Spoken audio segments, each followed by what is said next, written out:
A queen doesn't vanish because she's weak. She vanishes because she's finally done pretending the throne beside a tyrant means anything at all. Queen Muriel Ashvane walked out of the Virex Empire 3 winters ago, and King Kaelin didn't even notice until the sheets went cold. Now she's building something he can't conquer, can't control, can't even comprehend. This is the story of 2 sovereigns who chose power over each other, and how that choice carved them into something harder, sharper, and utterly alone. Stick with me to the end of this one. You're going to want to see how a king learns that some women can't be ruled. Drop a like and comment your city below so I know my tribe is watching. The stone corridors of Virex Hold ran cold even in summer. Winter made them a kind of living grave. Ice formed in geometric patterns on the slate walls, fractals of frost that looked almost deliberate, like the architecture itself had decided to warn anyone foolish enough to call this place home. The empire sprawled for 300 miles in every direction from this central keep, a network of fortresses and subjugated territories bound together by roads built on the broken backs of conquered peoples. King Kaelin Virex ruled it all with the warmth of a guillotine blade. He didn't know his queen was gone. Not in the hours before dawn when Muriel Ashvane slipped from their chambers with nothing but a traveling cloak and the clothes beneath it. Not when she crossed the outer bailey where guards stood frozen at their posts, too disciplined to question the movement of royalty. Not when she rode through the iron gates on a stolen mare, her breath clouding in the pre-dawn dark. Kaelin slept the sleep of men who believe the world arranges itself according to their will. Deep, untroubled, absolute. The first servant who entered their chambers at sunrise found the queen's side of the bed empty, the furs thrown back, the impression of her body already fading from the feather mattress. The girl, no more than 16, stood paralyzed for a full minute. Queens didn't simply leave. Queens didn't wake before their attendants. Queens certainly didn't abandon the most powerful man in the known world without so much as a farewell letter. But the room told its story in silence. Muriel's formal gown still hung in the wardrobe. Her jewelry box sat untouched on the vanity, sapphires and emeralds glinting in the morning light. She'd taken nothing that marked her as queen. She'd shed the roll like a snake sheds skin, left it there in that freezing chamber as evidence that some prisons are made of silk and gold. The servant ran. By the time Kaelin woke, the rumor had infected the court like plague.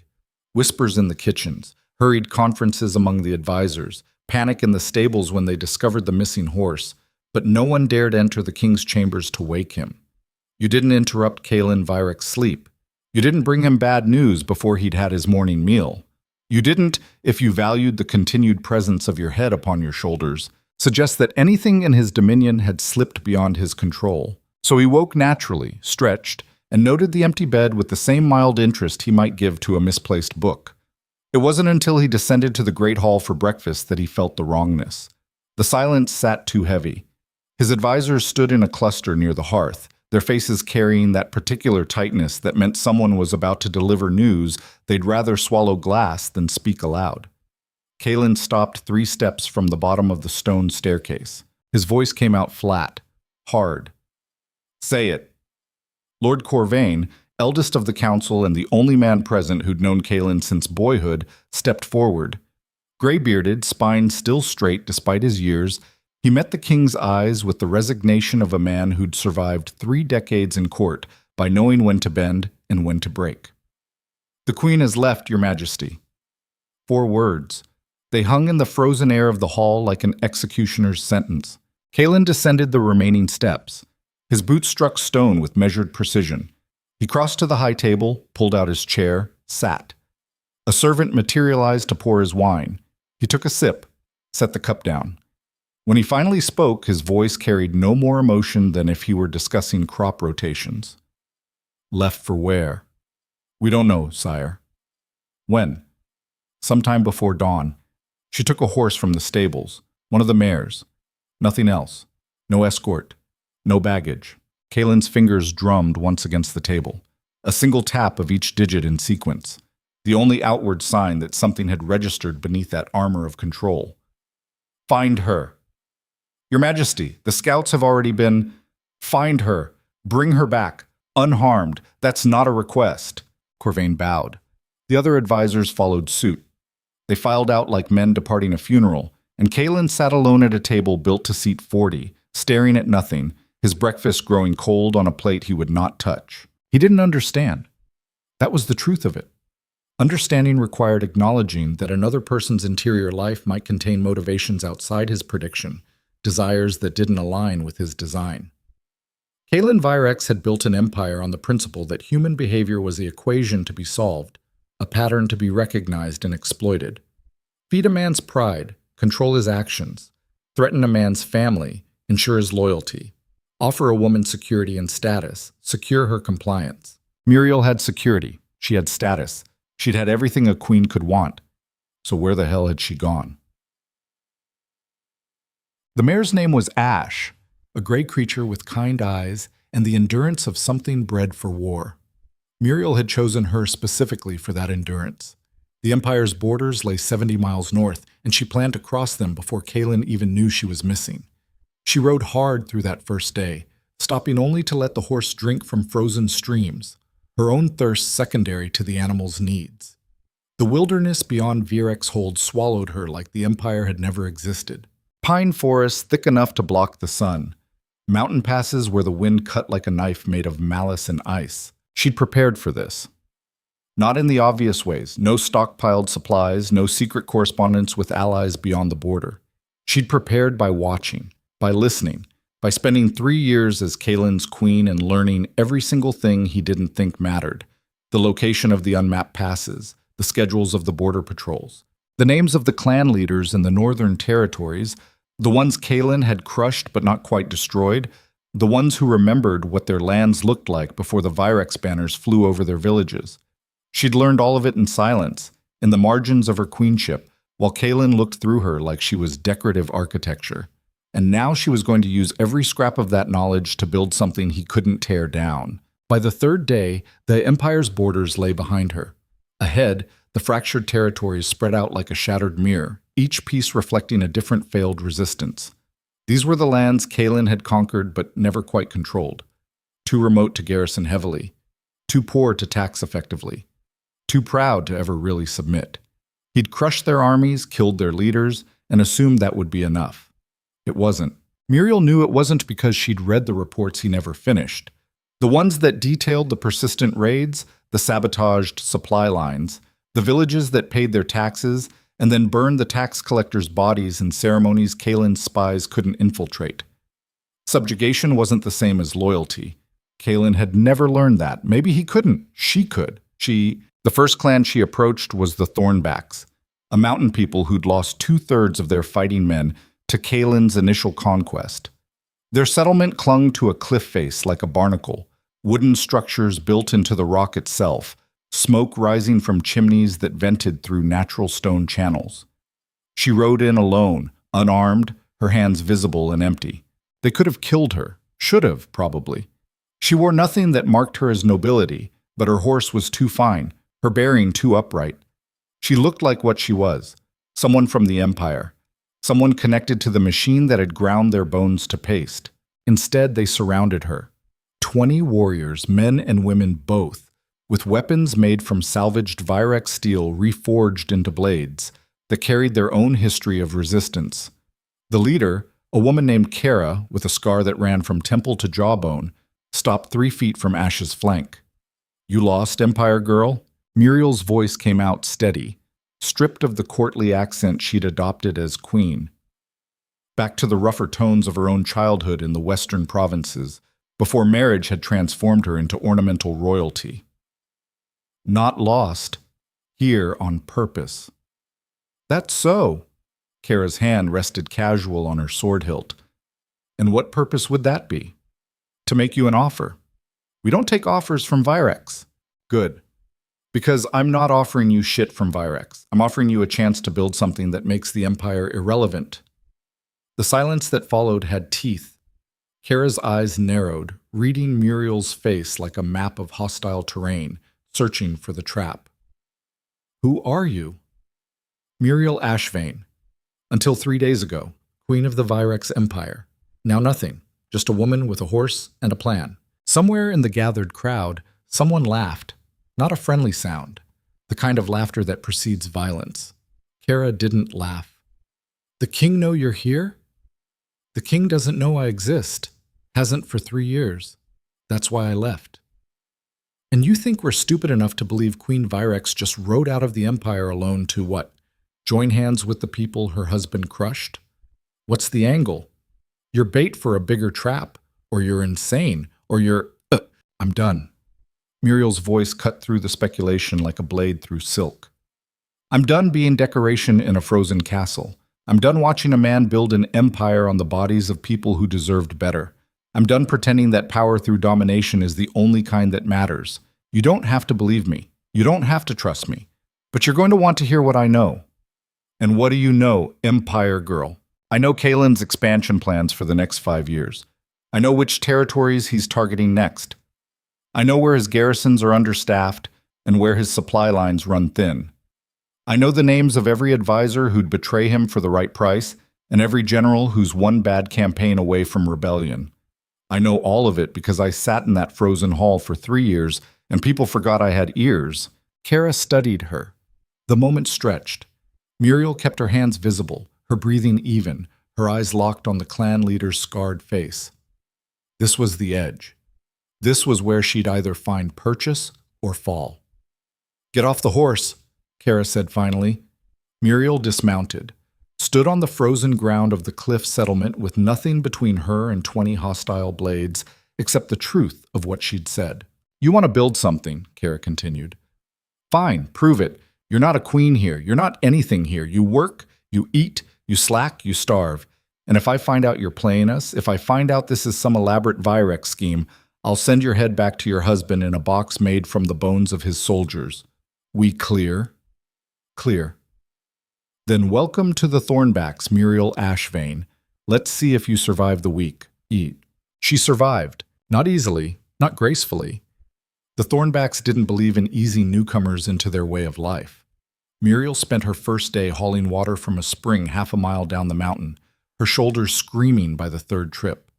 Spent her second day learning to gut and clean mountain goats, her hands slippery with blood and her stomach churning at the stench. By the fourth day, they had her standing watch on the cliff's edge, a borrowed spear in her hands and instructions to call out if she saw anything moving in the valley below. She called out nothing because there was nothing to see except snow and stone and the occasional hawk. But she watched, and she listened. And slowly, grudgingly, the Thornbacks began to talk in her presence. They talked about the raids they'd lost people to, the children taken as hostages to ensure compliance, the way Kalen's tax collectors would burn a house if the family couldn't pay, not as punishment, but as deterrent for the neighbors. They talked about the old ways, the council system they'd used before the conquest, where decisions got made by consensus instead of decree. They talked about what they'd lost and what they'd never get back. Muriel didn't offer solutions. Not yet. She just listened, soaked it all in, and kept hauling water. It was Kara who finally asked 2 weeks after Muriel's arrival as they sat by a fire in the longhouse carving new arrow shafts from pine branches. So what's your plan then? You didn't come here just to haul water and gut goats. Muriel looked up from the shaft she'd been working. Her hands had calluses now. Real ones, not the soft spots she'd developed from holding wine cups and formal pens. Unity, she said simply. Unity. The clans out here, you're all fractured, all fighting your own battles, running your own raids, trying to survive on your own. Kalen crushed you one by one because you came at him one by one. But together we're still outmanned and outarmed. Numbers aren't everything. Neither are arms. What matters is legitimacy. Right now, Kalen rules because people believe he's inevitable, because resistance looks like suicide. But if the clans unified under a single banner, if you had a structure that looked like a real alternative to empire, people would defect. His own territories would start wondering why they're paying taxes to a tyrant when they could be part of something that actually represents them. Kara set down her knife, stared at Muriel across the fire. You're talking about building a rival kingdom. I'm talking about building a coalition, not held together by fear or conquest, but by mutual interest, by actual representation, by proving that there's another way to organize power that doesn't require grinding people into paste. And you think you can lead this coalition? Muriel met her eyes. I think I'm the only person in this territory who knows how Kalen thinks and doesn't worship him for it. I think I have information that could keep your people alive through the next wave of expansion. And I think if we don't do something, in 5 years the Thornbacks won't exist except as a footnote in Virex history books. So yeah, I think I can lead it. Question is whether you're brave enough to let me try. The fire crackled. Someone coughed in the back of the longhouse. Kara's expression didn't change, but something shifted behind her eyes. Calculation. Assessment. The same look Muriel had seen on Kalen's face 1,000 times, except warmer. Human. You'll have to prove yourself to the other clans, Kara said finally. The Thornbacks can't speak for everyone. There's the Iron Roots in the eastern valleys, the Split Rock tribe up in the high peaks, the River Crows down in the lowlands. They're all going to want to meet this Empire girl who thinks she can unite what Kalen couldn't conquer, and they're not going to be gentle about it.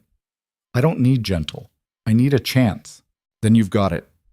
We'll send runners, call a gathering, but Muriel? Yeah? This goes wrong. It's not just your head in a box. It's all of us. Every person who threw in with you, so you better be damn sure about what you're starting. Muriel didn't hesitate. I'm sure. She wasn't. Not entirely.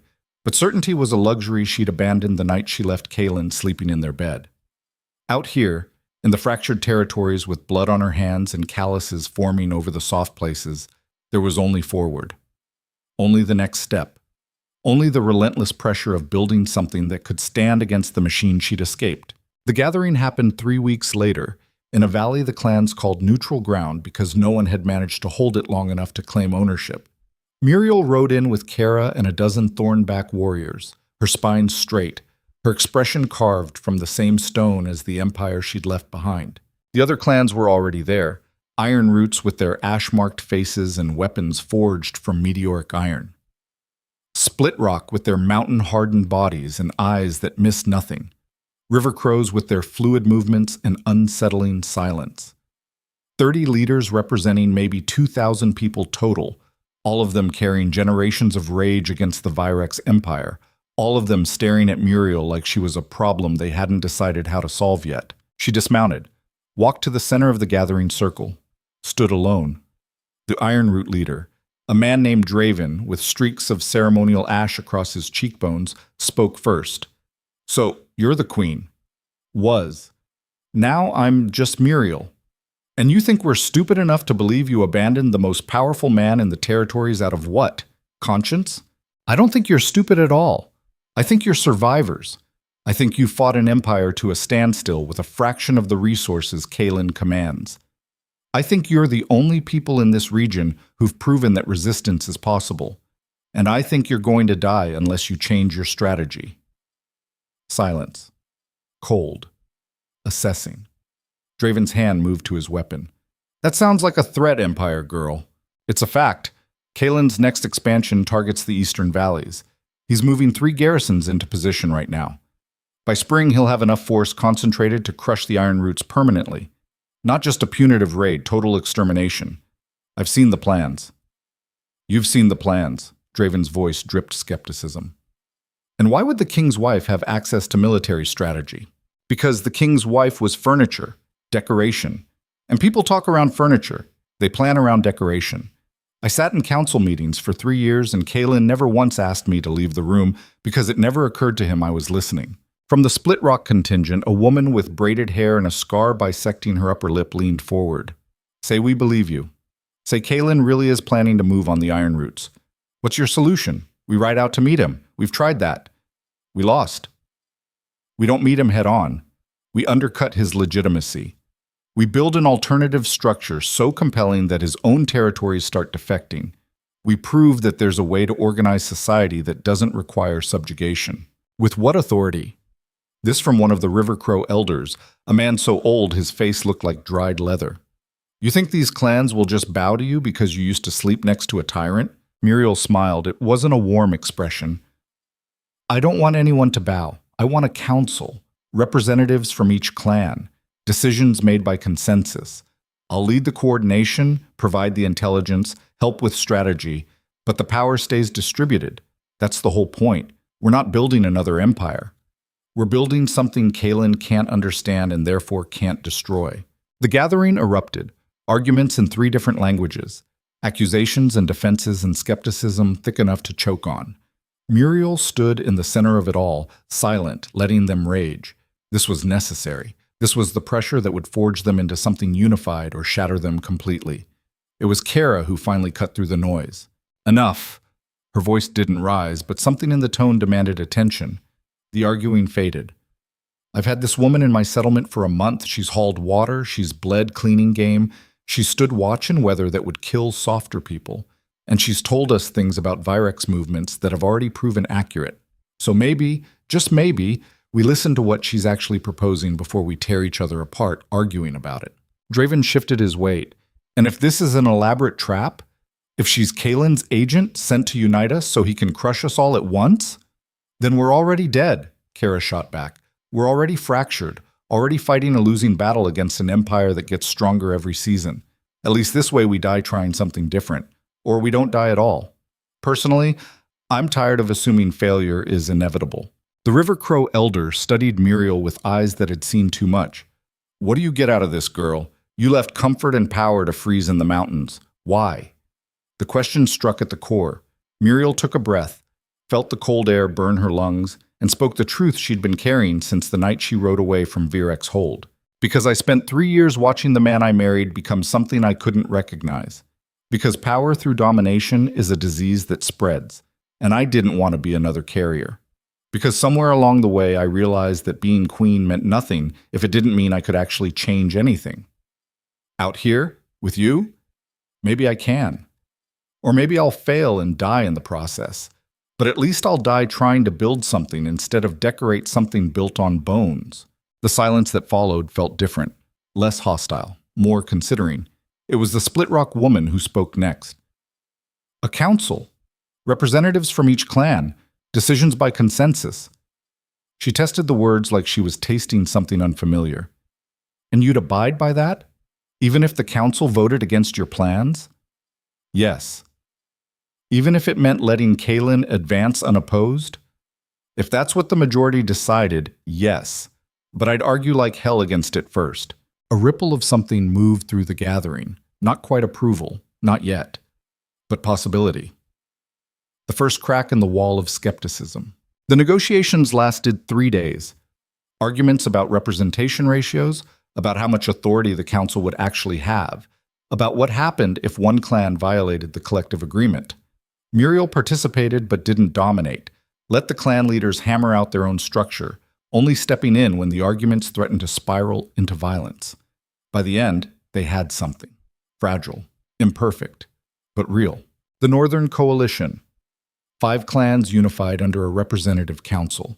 Muriel Ashvane as coordinator and strategic advisor, with authority to act in military matters but subject to council override. A structure designed to distribute power instead of concentrate it. It wasn't a kingdom. It was something stranger, something that had never existed in these territories before, something Kalen Virex wouldn't see coming until it was too late. Cheats. 300 miles south, in the frost-locked corridors of Virex Hold, Kalen sat in his council chamber and reviewed reports from the scouts. They'd found nothing. 3 months of searching, patrols scouring every territory within 200 miles, informants activated in every neighboring kingdom, and Muriel Ashvane had vanished as completely as if she'd never existed. Corvain stood by the window, his expression carefully neutral. The men have searched as far north as the contested territories, Your Majesty. If the Queen went beyond that, she's in lands too fractured to track effectively. Then search the fractured lands. Sire, those territories don't recognize Virex authority. Sending soldiers that deep would be seen as an act of expansion. It could trigger, I don't care what it triggers. Kalen's voice came out flat, controlled. The same tone he used for everything from ordering dinner to commanding executions. Find her. Your Majesty. Corvain turned from the window. Permission to speak frankly? Denied. She's been gone 3 months. If she wanted to be found, she would have sent word. If she's building something in the north, sending soldiers will only drive her deeper underground. Perhaps it's time to consider that the Queen has made her choice. Kalen stood. The movement was precise, contained, but something in it made Corvain take an involuntary step back. The Queen, Kalen said, voice soft as a blade sliding from a sheath, is my concern. The Empire's security is your concern. Right now, I have a woman with intimate knowledge of our strategies, our weaknesses, and our expansion plans wandering loose in hostile territory. That's not a personal matter, that's a security threat. So you will continue the search, you will expand it into the fractured territories, and you will bring me results instead of philosophical advice about choices. Are we clear? Yes, Your Majesty. Then get out. Corvain left. The door closed with a sound like a coffin sealing. Kalen returned to his desk, stared at the map spread across the dark wood. The Empire, drawn in ink and ambition, expanding in all directions like a cancer that had convinced itself it was growth. 3 months. For 3 months, he had told himself this was a tantrum, a moment of rebellion that would collapse under the weight of reality. Muriel would come back because where else would she go? What could she possibly build in those frozen wastelands that would compare to being queen of the most powerful empire in the known world? But she hadn't come back, and the absence, which had started as irritation, had grown into something else, something that felt uncomfortably like uncertainty, like the first time in his adult life that Kalen Virex didn't know what move came next. He didn't like it. More than that, he didn't understand it. And what Kalen didn't understand, he conquered. That was the pattern. The philosophy that had built this empire from a single fortress into a dominion that controlled half a continent. But you couldn't conquer absence. You couldn't subjugate something that wasn't there. And that realization, sitting alone in a council chamber designed to broadcast power, felt like the first crack in a foundation he'd assumed was unbreakable. Outside, snow began to fall again. The empire continued its expansion. The machinery of domination ground forward with the inevitability of seasons changing. But somewhere in the north, in territories Kalen had crushed but never quite controlled, something else was growing. Something he'd created through negligence and dismissed through arrogance. Something that would change everything. The king didn't know it yet. But 3 years from now, in a treaty hall that reeked of political necessity, he would stand across from Queen Muriel Ashvane and finally understand what he'd lost. Not a wife, not decoration, but the only person who'd ever seen him as something more than the crown he wore and chosen to leave anyway. That understanding would arrive too late to matter, but it would arrive. And it would break something in Kalen Virex that no amount of power could repair. The reports started arriving 6 months after Muriel vanished. Small things at first. Border patrols reporting unusual coordination among the northern clans. Tax collectors returning from the contested territories with stories of villages that refused payment, not out of defiance, but out of organized resistance. Trade routes disrupted not by random raids, but by systematic blockades that looked planned, strategic, almost military in their precision. Kalen read each report with the focused intensity of a man studying an opponent's strategy. Because that's what this was becoming. Not a missing wife, not a personal embarrassment, an opponent. Something that required analysis, counter-strategy, the full machinery of imperial response. He stood in his war room, a circular chamber at the top of Virex Hold's central tower, surrounded by maps that showed the Empire's expansion in red ink bleeding across parchment. His generals stood in a semicircle behind him, waiting for orders that hadn't come in 3 hours of silence. It was General Thrace who finally broke the quiet. A career soldier with scars that told the story of 30 years fighting Kalen's wars. She had the kind of blunt honesty that most courtiers lacked. Sire, the pattern suggests coordination. These aren't random clan actions. Someone's organizing them. I can see that. Kalen's finger traced a line on the map, connecting the disrupted territories. They formed an arc along the Empire's northern border, a defensive perimeter that shouldn't exist among fractured clans who'd spent centuries fighting each other as much as they fought outside threats. The question, Thrace continued, is whether we respond with force now or wait to see what they're building.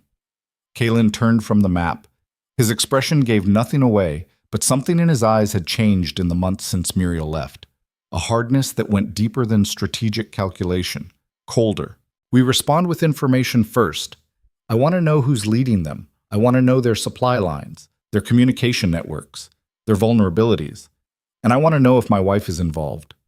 The words came out clinical, detached, as if Muriel were just another variable in a military equation instead of the woman who'd shared his bed for 3 years. Thrace nodded.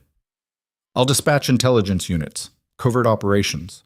We'll have answers within the month. You have 2 weeks.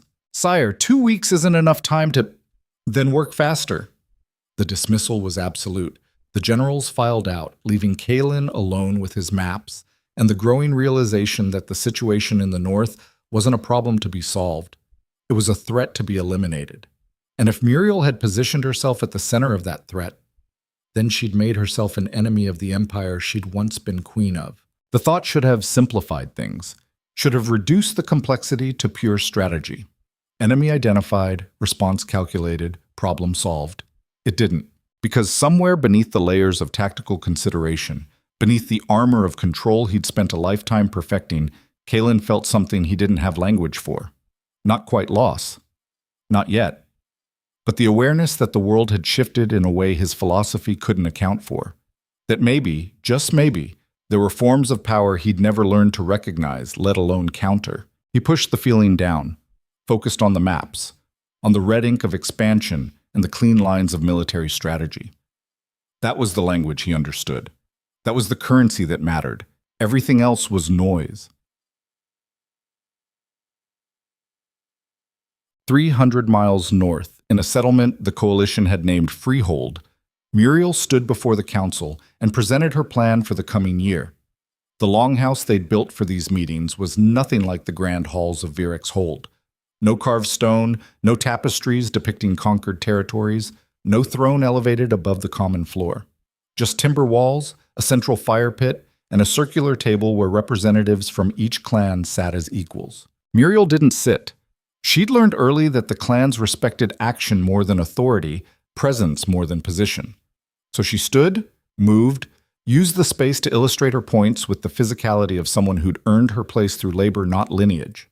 Kalen will come for us, she said, her voice carrying the rough edge of someone who'd spent 6 months in mountain winds. Right now he's gathering intelligence, trying to understand what we've built. Give him another month and he'll have enough information to plan a response. We need to be 3 steps ahead when he does. Draven of the Iron Roots leaned back in his chair, arms crossed. And how do you propose we stay ahead of an empire with 10 times our numbers and 100 times our resources? We don't fight his kind of war. We don't meet him in open battle where numbers matter. We make his advantages irrelevant. Kara's scarred face split into something that might have been a smile. Elaborate. Muriel moved to the map spread across the table.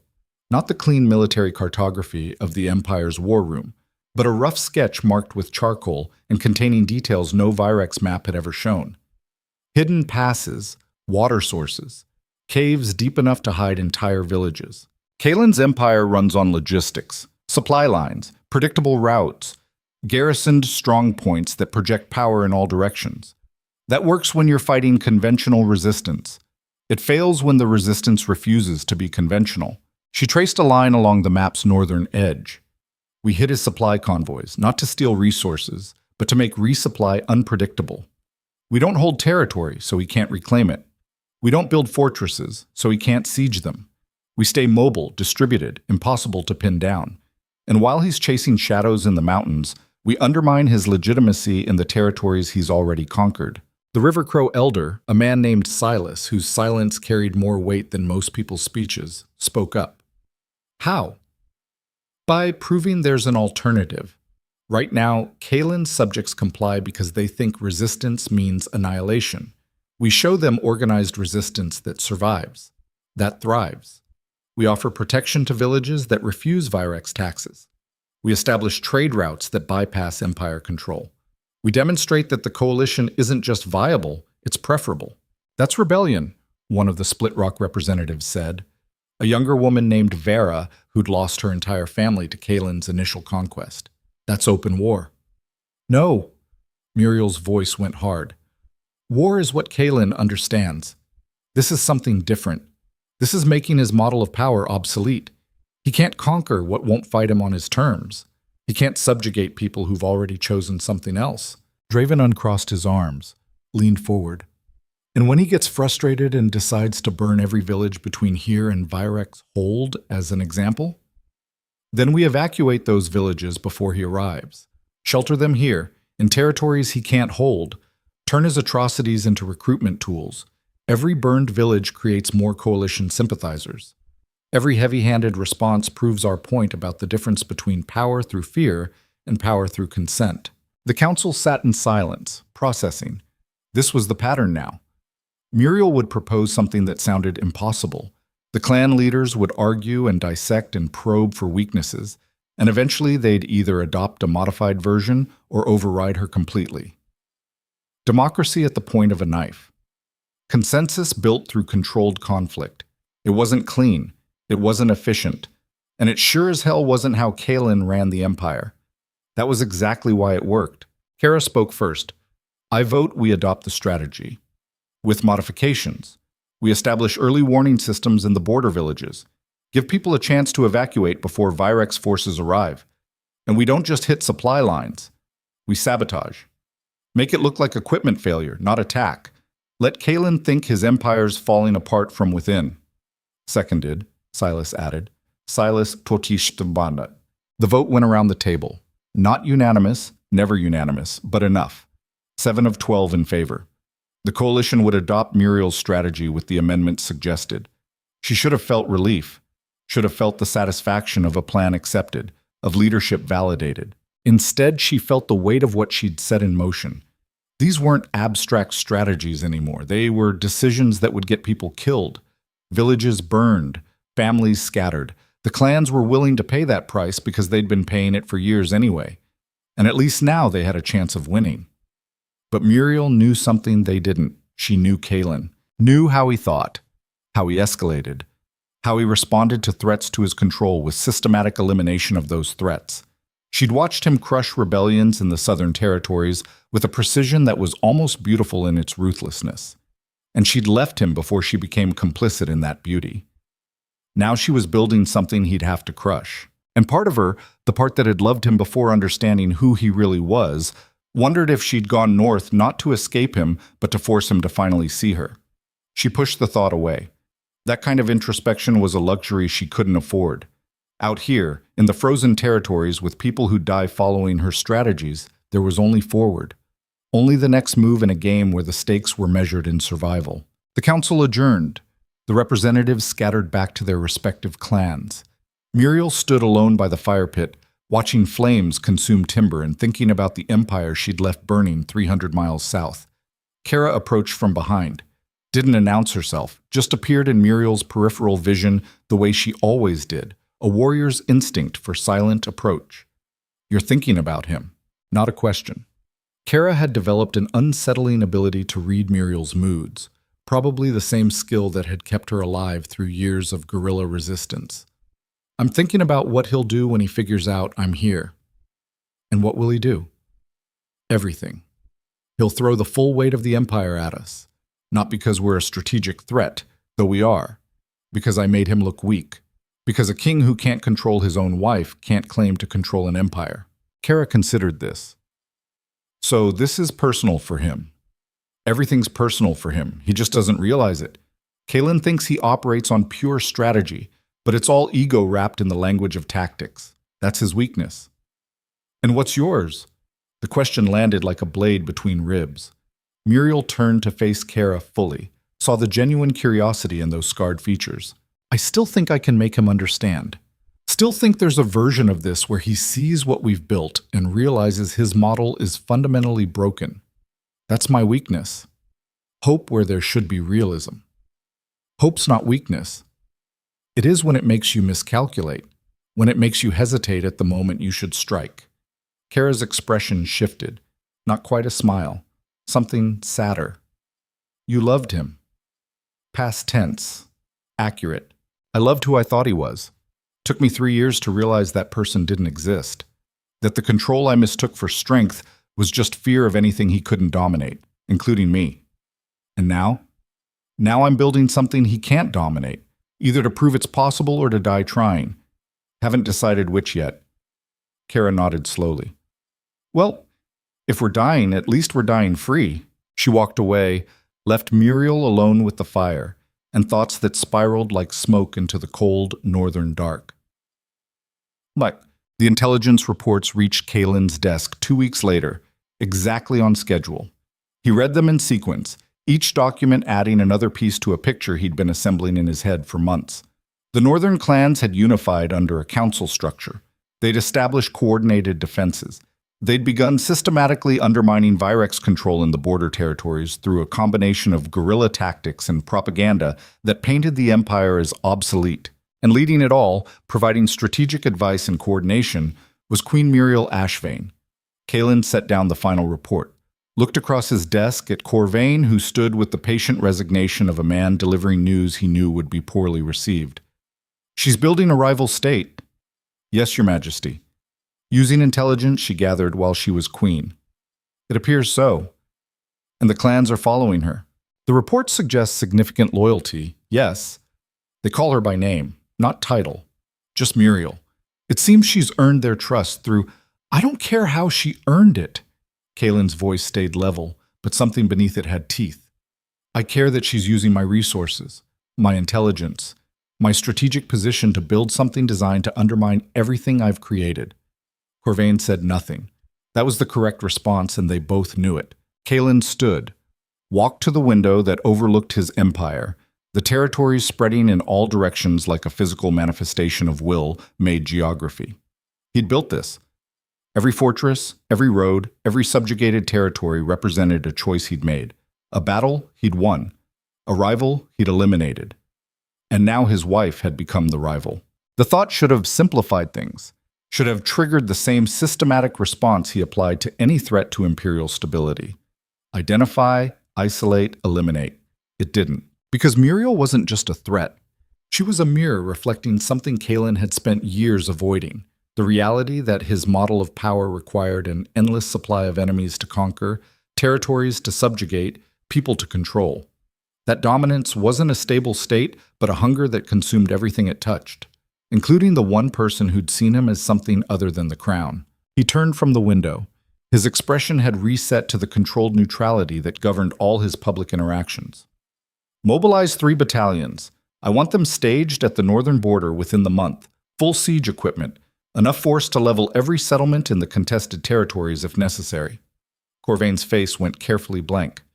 "Your Majesty, that level of force for what amounts to scattered clan resistance might be what? Excessive?" "That's the point. I'm not just putting down a rebellion. I'm sending a message that there is no alternative to imperial authority. That resistance, no matter how organized, no matter who leads it, ends in annihilation." "And the Queen?" The question hung in the air between them. Kalen met Corvain's eyes, saw the old advisor calculating, trying to determine how much truth the king could handle. "The Queen is a traitor to the Empire. She'll be treated as such. If she surrenders, she'll stand trial. If she resists, she'll be eliminated along with anyone who stands with her. Those are the only options that preserve imperial legitimacy." "Understood, sire." Corvain left. The door closed. Kalen returned to his desk, and the maps that showed his empire in red ink and the northern territories in unmarked parchment, terra incognita, the spaces beyond control. He stared at those blank spaces and felt something that might have been recognition. This was what he'd created, a system so rigid that the only response to deviation was destruction, a philosophy so absolute that it couldn't accommodate the possibility that another form of power might exist, might even be preferable. Muriel had seen that, had tried, in her own quiet way during those 3 years, to show him. And he'd looked through her like she was architectural detail, decorative but fundamentally irrelevant to the real business of empire. Now she'd built something he couldn't ignore, and his response was to mobilize for war. The thought that this might be exactly what she expected, that she'd positioned herself as an enemy because it was the only way to make him see her, flickered through his mind and died before it could take root. Strategy. That was the language he understood. Threat and response. Power and submission. Everything else was weakness. Everything else was the kind of thinking that got empires destroyed and kings overthrown. He returned to the reports, began drafting orders for the northern campaign. 3 battalions, siege equipment, a systematic elimination of every coalition settlement starting with the outer villages and working inward until Muriel had nowhere left to run. It was the correct response, the strategic response, the only response that preserved the Empire's authority. But somewhere in the frozen corridors of Virex Hold, in chambers that still felt emptier than they should, Kalen sat alone with maps and orders and the growing awareness that he was about to destroy the only person who'd ever chosen to stay before she chose to leave. The awareness changed nothing. He signed the orders, sent them down to his generals, set in motion the machinery of conquest that had built his empire and would now eliminate the threat to it. And if some part of him understood that this was exactly the pattern Muriel had escaped, that he was proving her point with every tactical decision he made, he buried it beneath layers of strategic necessity and imperial obligation. A king who hesitated was a king who lost. A king who questioned was a king who fell. Kalen Virex had built an empire on absolute certainty. He wasn't going to start doubting now. Amal Asin. The first attack came on a morning so cold that breath froze in the air before it could fully form. The village was called Thornrest, a coalition settlement of maybe 200 people on the eastern edge of the contested territories. Farmers mostly, with a handful of craftsmen and a small garrison of Thornback warriors who'd been training the locals in defensive tactics. They'd known Virex forces were coming. Muriel's intelligence network had spotted the battalion movements 3 days prior, tracked their approach through the mountain passes, calculated their likely targets. What surprised her was the scale. 3 full battalions, 1,500 soldiers, siege equipment designed to level stone fortifications. All of it deployed against a farming village that posed no military threat to anyone. Muriel stood on a ridge overlooking Thornrest, Kara beside her, watching smoke rise from the first buildings to catch fire. The Virex forces had surrounded the village at dawn, demanded surrender, and when none came, they'd simply started burning. Systematic, efficient. The same tactics Kalen had used in a dozen other rebellious territories. "We evacuated most of them," Kara said quietly. "Got word to the village 2 days ago. Maybe 30 people left. The ones too stubborn to leave their homes." 30 people. Muriel's voice came out flat. He brought 1,500 soldiers to kill 30 people. He brought 1,500 soldiers to send you a message. The accuracy of that statement hit like a physical blow, because Kara was right. This wasn't about Thornrest. This was about demonstrating that the coalition had no sanctuary, no position too remote or defended to escape imperial reach. This was Kalen showing her exactly what resistance cost. And it was working. Not because Muriel feared the violence. She'd seen worse during her years as queen, had read reports of entire cities reduced to rubble when they refused to submit. But because she understood the pattern, Kalen would systematically destroy every coalition settlement until she either surrendered or ran out of places to build. "We can't win this way," one of the Iron Root warriors said. A young man named Corin, who'd lost his parents to a Virex raid 5 years prior. "We can't fight 1,500 soldiers with guerrilla tactics and hidden villages. We need an army." "We don't have an army," Muriel replied. "We have 2,000 people spread across 50 settlements. We'd lose any conventional engagement." "So what then? We just watch while he burns everything we've built?" The question echoed what Muriel had been asking herself since the reports came in. What was the countermove? How did you respond to overwhelming force when direct confrontation meant annihilation? The answer came from an unexpected place, from the years she'd spent watching Kalen operate, learning the patterns of how he thought. "We don't fight his army," she said slowly. "We fight his legitimacy." Kara turned to look at her. "Explain." Kalen's power comes from the perception that resistance is futile, that the empire is inevitable. But what he's doing right now, burning villages full of civilians, that's not strength. That's fear. He's so threatened by what we've built that he's resorting to atrocity. We document it. We spread word of it. We make sure every territory under Virex control knows exactly what their king does to people who choose differently. "That's a long game," Corin said. "People will die in the meantime." "People are dying now." Muriel's voice went hard. "At least this way their deaths mean something. At least we turn Kalen's response into proof that the Empire is exactly what we've been saying it is. A machine that requires submission or destruction. No middle ground. No mercy." The group fell silent.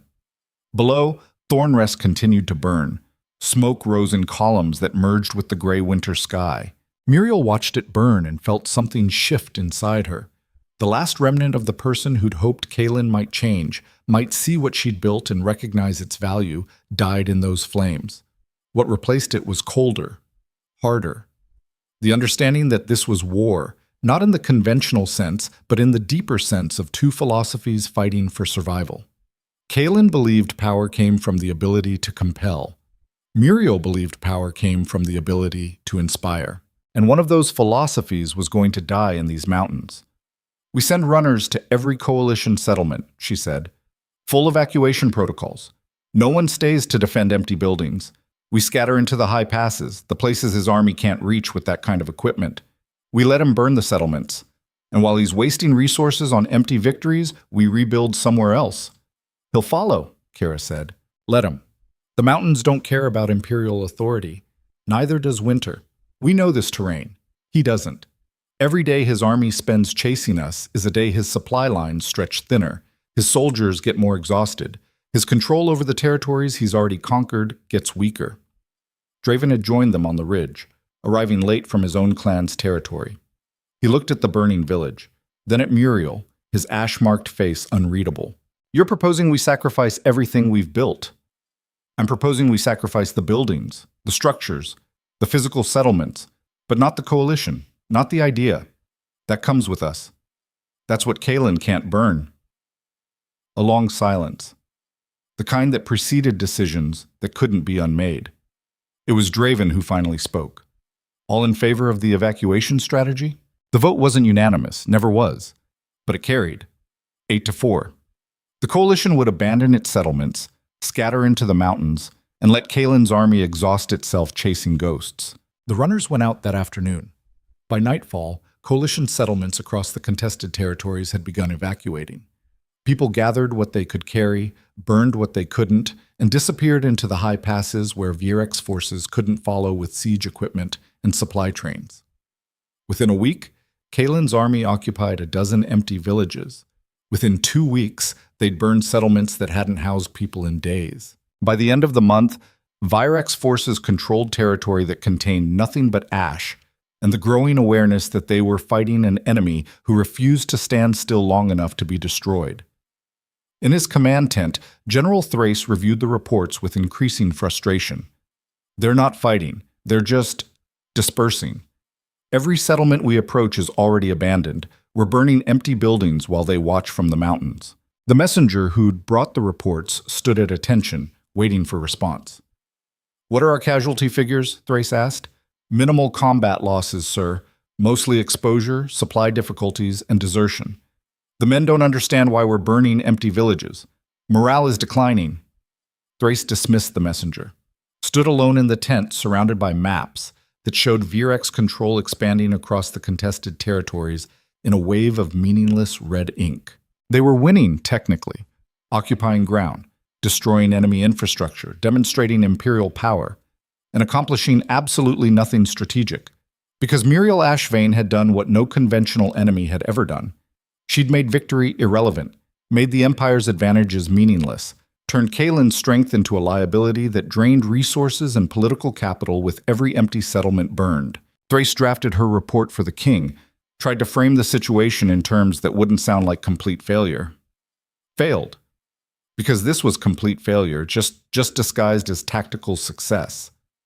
The Empire had come north to crush a rebellion and instead found themselves fighting smoke. And somewhere in the mountains beyond reach, Muriel Ashvane was watching, learning, and preparing the next move in a game Kaelin Virex had never learned to play. Sete. The message reached Kaelin 6 weeks into the Northern Campaign. Not a formal report, not military intelligence. A single piece of parchment delivered by a rider who'd nearly died crossing the mountain passes in winter conditions. It contained 3 words in Muriel's handwriting. "You're proving me right." No signature, no context. Just that simple statement and the absolute certainty that it would reach him, that she knew he'd understand exactly what it meant. Kaelin read it in his council chamber alone, the winter sun failing to warm the stone walls around him. She was right. Every settlement his forces burned, every resource diverted to the Northern Campaign, every report of declining morale and increasing desertion. All of it proved exactly what Muriel had been arguing, that his model of power was unsustainable, that domination created resistance that created escalation that created atrocity, an infinite loop that could only end in exhaustion or annihilation. He set the message down, stared at it like it was a battlefield he couldn't conquer. The logical response was to escalate further, send more troops, expand the campaign, hunt the coalition into the deepest mountains and eliminate them completely. But Kalen had built an empire on understanding when to fight and when to consolidate. And this campaign, 6 weeks in, was already costing more than the contested territories were worth in strategic or economic value. He was burning resources to prove a point, just like she'd predicted he would. The realization sat heavy in his chest. Not quite defeat, not yet. But the first real understanding that Muriel Ashvane wasn't a problem he could solve with the tools that had built his empire. She'd evolved beyond the reach of domination, and that meant either he evolved too, or he destroyed her and everything she'd built and proved her thesis absolutely. The choice should have been simple. It wasn't. For the first time in his reign, Kalen Vyrek sat in his council chamber and didn't know what move came next. Outside, the empire continued its expansion. The machinery of power ground forward with the momentum of decades of success. But in the frozen north, in mountains that didn't care about imperial authority, something new was growing. Something that would force a collision neither sovereign wanted, but both had made inevitable. And when that collision came, in a treaty hall 3 years from now, it would reshape everything both of them thought they understood about power, control, and the cost of dominion. The message sat on Kalen's desk. "You're proving me right." 3 words that contained an entire war. 3 words that marked the point of no return. The withdrawal order came 3 months after Kalen's forces entered the contested territories. Not a retreat. Never that. The official language spoke of strategic repositioning, of consolidating gains, of establishing permanent infrastructure in the settlements they'd occupied. But every soldier marching south understood what it really meant. They'd gone north to crush a rebellion and come back having burned empty buildings while the enemy watched from mountains they couldn't reach. General Thrace delivered the final report in person. She crossed 300 miles in winter conditions to stand before Kalen's desk and admit what the written documents had been dancing around for weeks. We lost. Not in casualties, not in tactical engagements, but in the only metric that mattered. They'd failed to eliminate the coalition, failed to capture or kill Muriel Ashvane, failed to demonstrate that imperial authority extended to territories that chose differently. Kalen listened to the report without interruption. His face showed nothing. No anger, no disappointment, no reaction at all. Just that controlled neutrality he'd perfected over decades of rule, the mask that had become more real than whatever emotions it concealed. When Thrace finished, silence filled the council chamber like physical pressure. Then Kalen spoke. His voice came out quiet, precise. The tone he used when something inside him was fracturing, but the surface remained glass smooth. "Tell me what you learned." Thrace had prepared for rage, for blame, for the kind of royal fury that ended careers and sometimes lives. This request for analysis caught her off balance. "Your Majesty? You're my best general. You've won campaigns in 7 territories. You don't lose.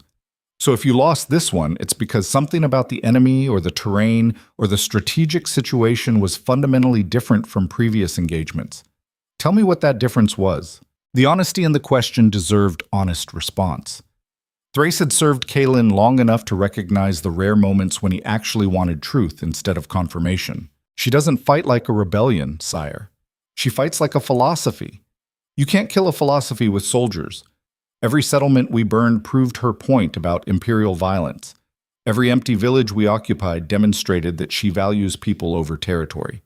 Every report of declining morale in our ranks showed that even our own soldiers are questioning why we're burning farms instead of fighting armies.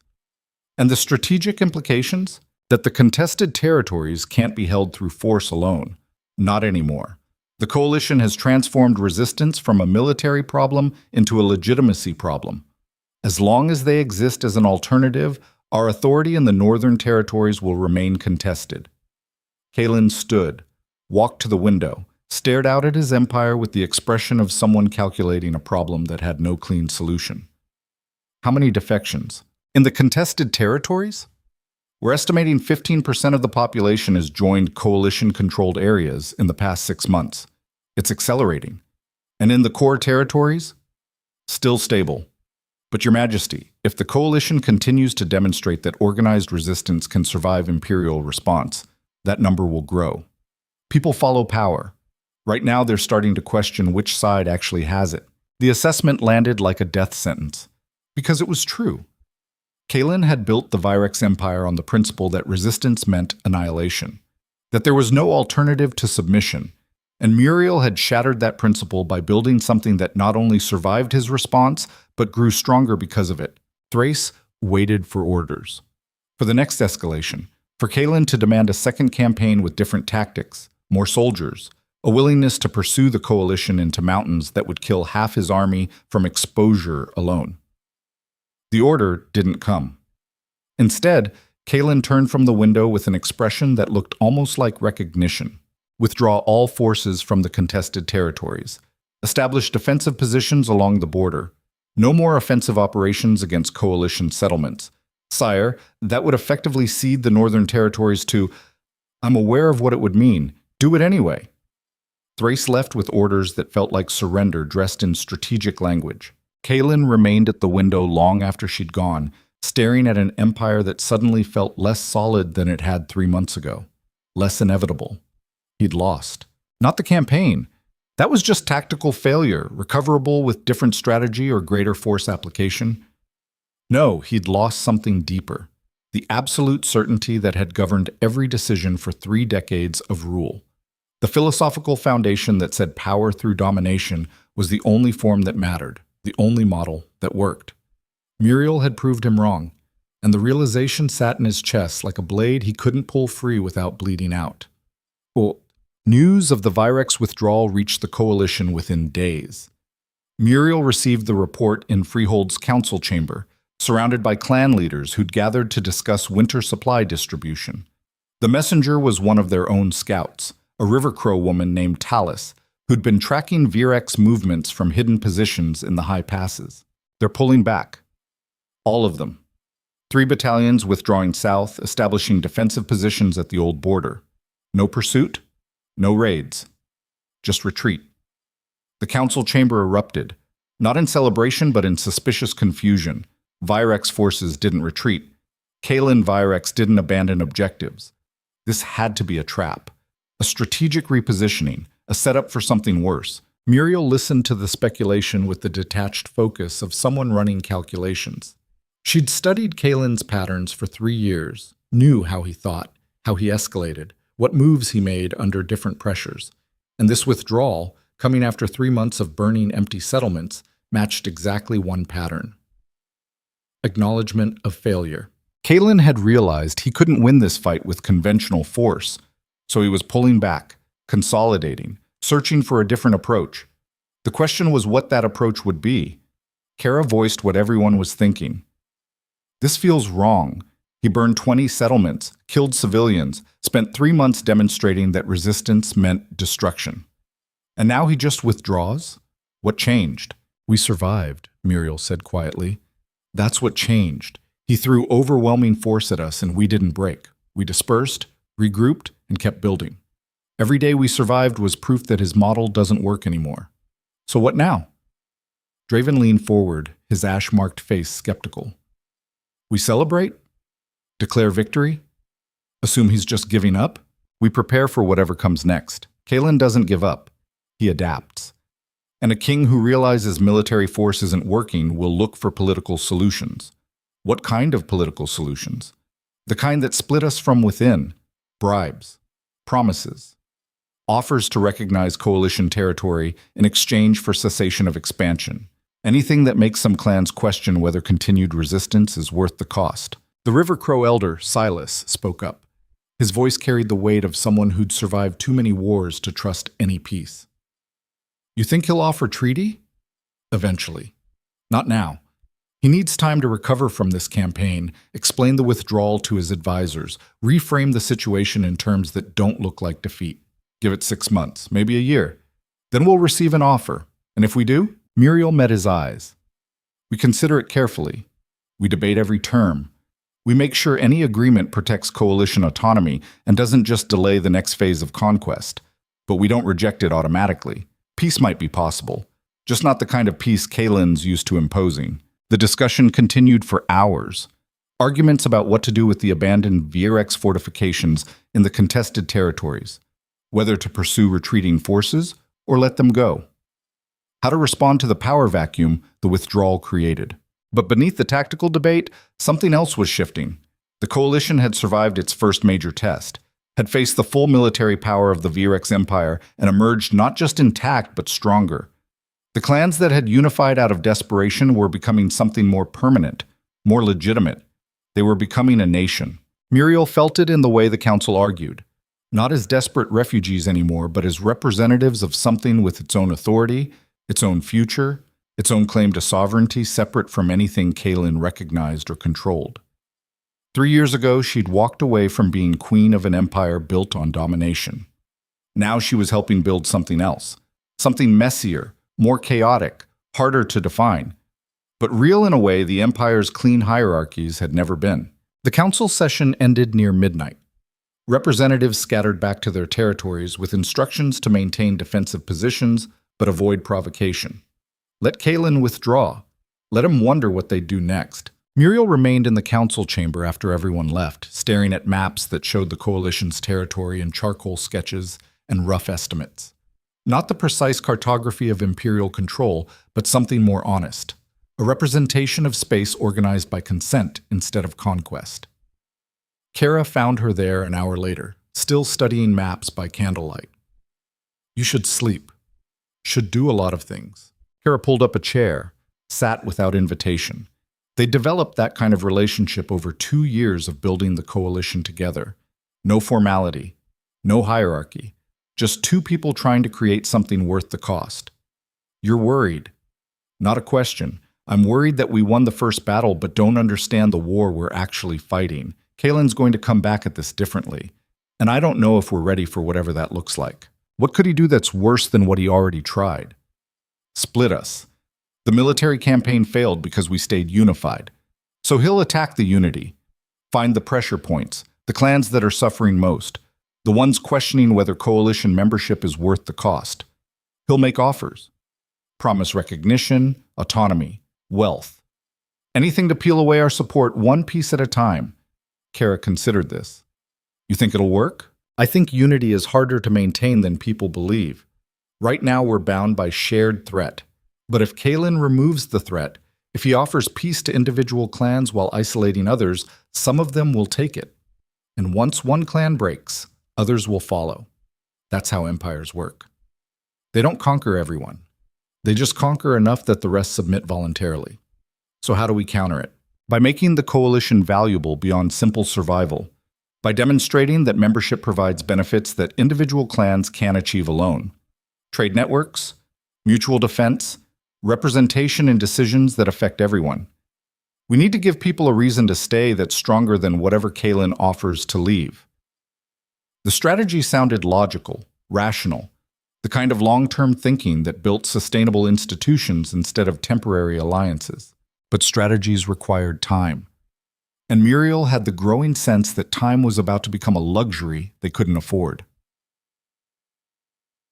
What's? The betrayal came from a direction Muriel hadn't protected, not from the clans she'd worried about, not from the territories most damaged by the VRX campaign, from inside the coalition's core leadership, from Draven of the Iron Roots. The first sign was subtle, reports from Iron Root territory that didn't quite match the pattern of other coalition settlements. Increased trade with VRX-controlled areas, movement of goods along routes that should have been under embargo. Small things that individually meant nothing but together formed a picture of someone hedging their position. Muriel noticed but didn't act. The coalition depended on allowing clans autonomy in local decisions. If she started investigating every deviation from collective policy, she'd be recreating the same controlling oversight she'd fled Kaelin to escape. So she watched, and waited, and hoped she was wrong. She wasn't. The message arrived 4 months after the VRX withdrawal. Not through official channels, not through the messenger networks the coalition had established. It came via a Thornback scout who'd been tracking unusual activity near the old VRX fortifications in the eastern valleys.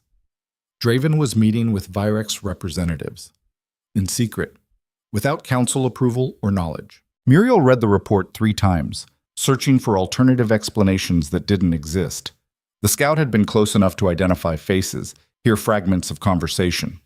Draven wasn't gathering intelligence, wasn't conducting authorized diplomacy. He was negotiating something private, something he didn't want the coalition to know about. She called an emergency council session. Didn't explain why. Just sent runners with orders that every representative report to Freehold within 3 days. They came because she'd never issued that kind of summons before. Never pulled rank, never demanded attendance without explanation. The council chamber filled with confused clan leaders who sensed crisis but didn't understand its nature. Muriel waited until everyone had arrived, until Draven himself sat at the table with his ash-marked face showing nothing but mild curiosity about the emergency. Then she laid the scout report in the center of the table where everyone could read it. The silence that followed had edges. Draven's expression didn't change. That was the tell. Anyone innocent would have shown confusion, demanded explanation, protested the accusation. Draven just sat there with the same neutral calm he'd worn for 2 years of council meetings. Kara spoke first.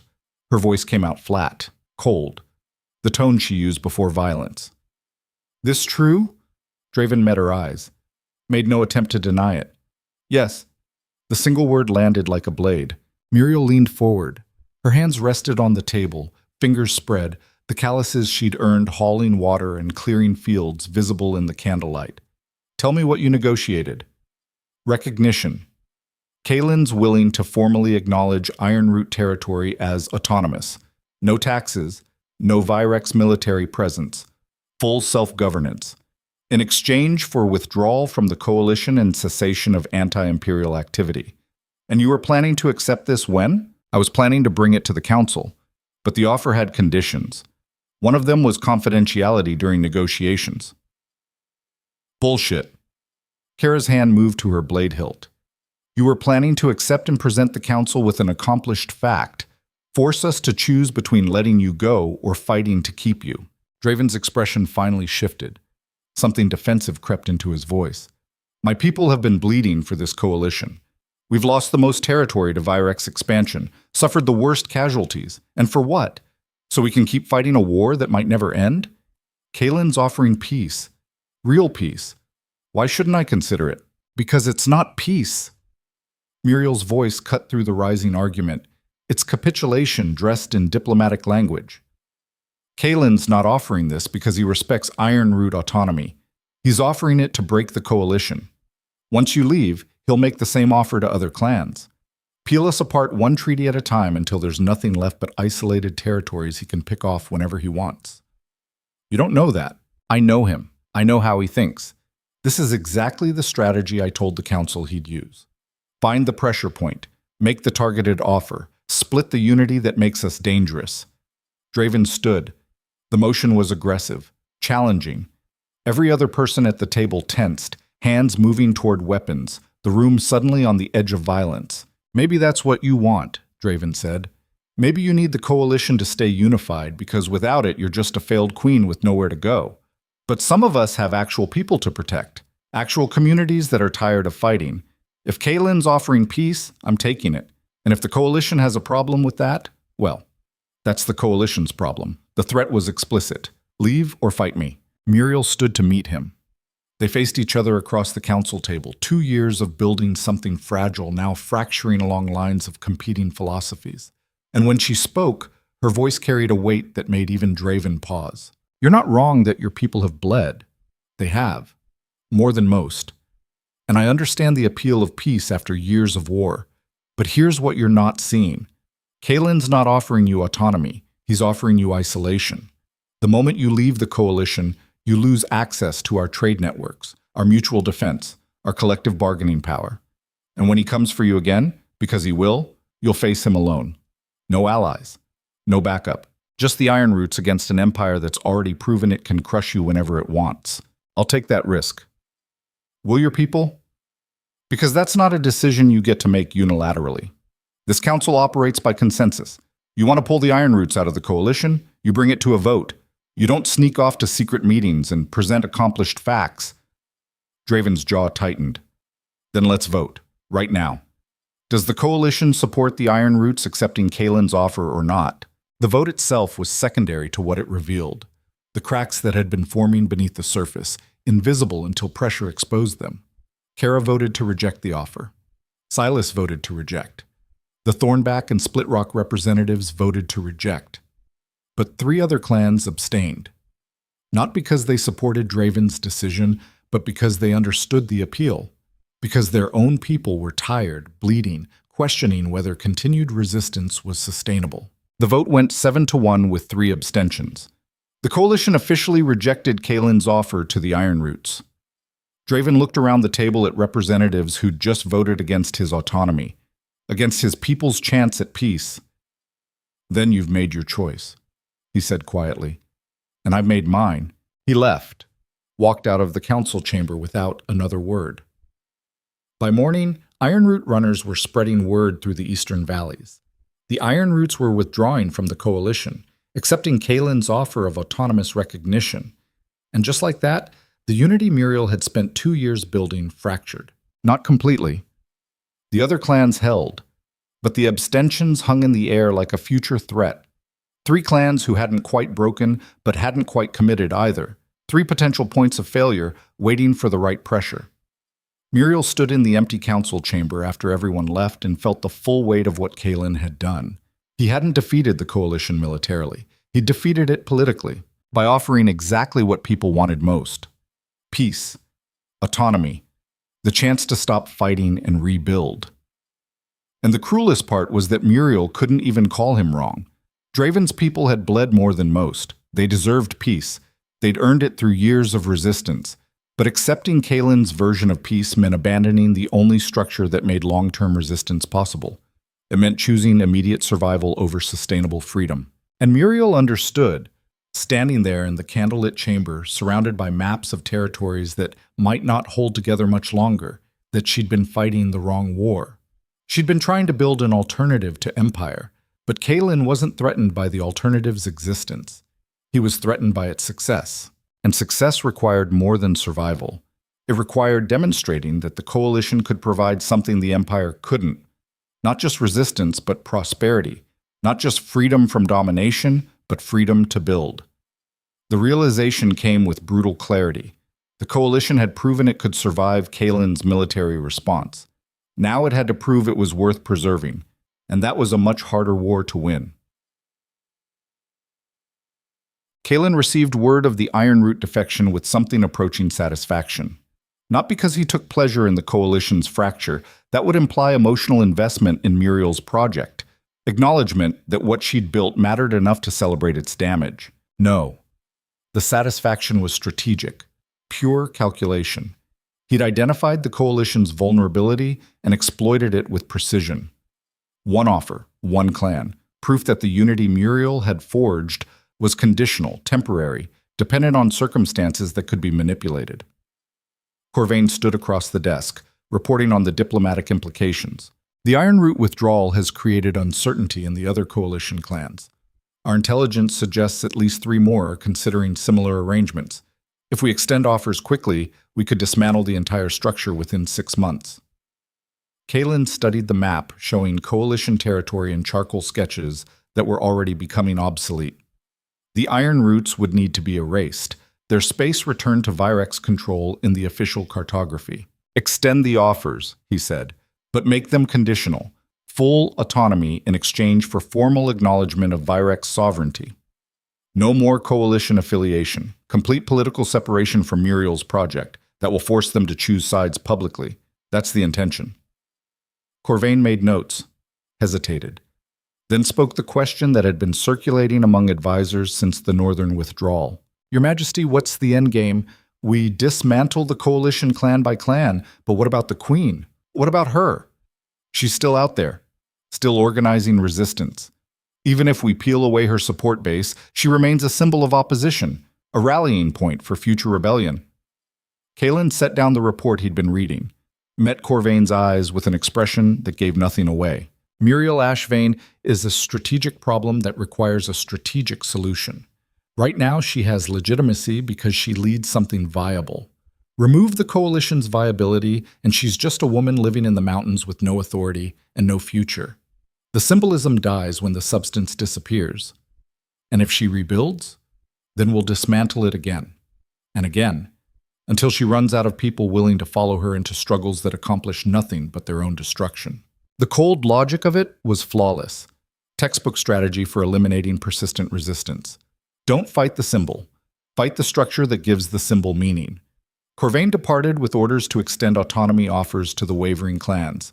Kalen remained at his desk, staring at maps that showed an empire expanding through methods he'd spent 3 decades perfecting.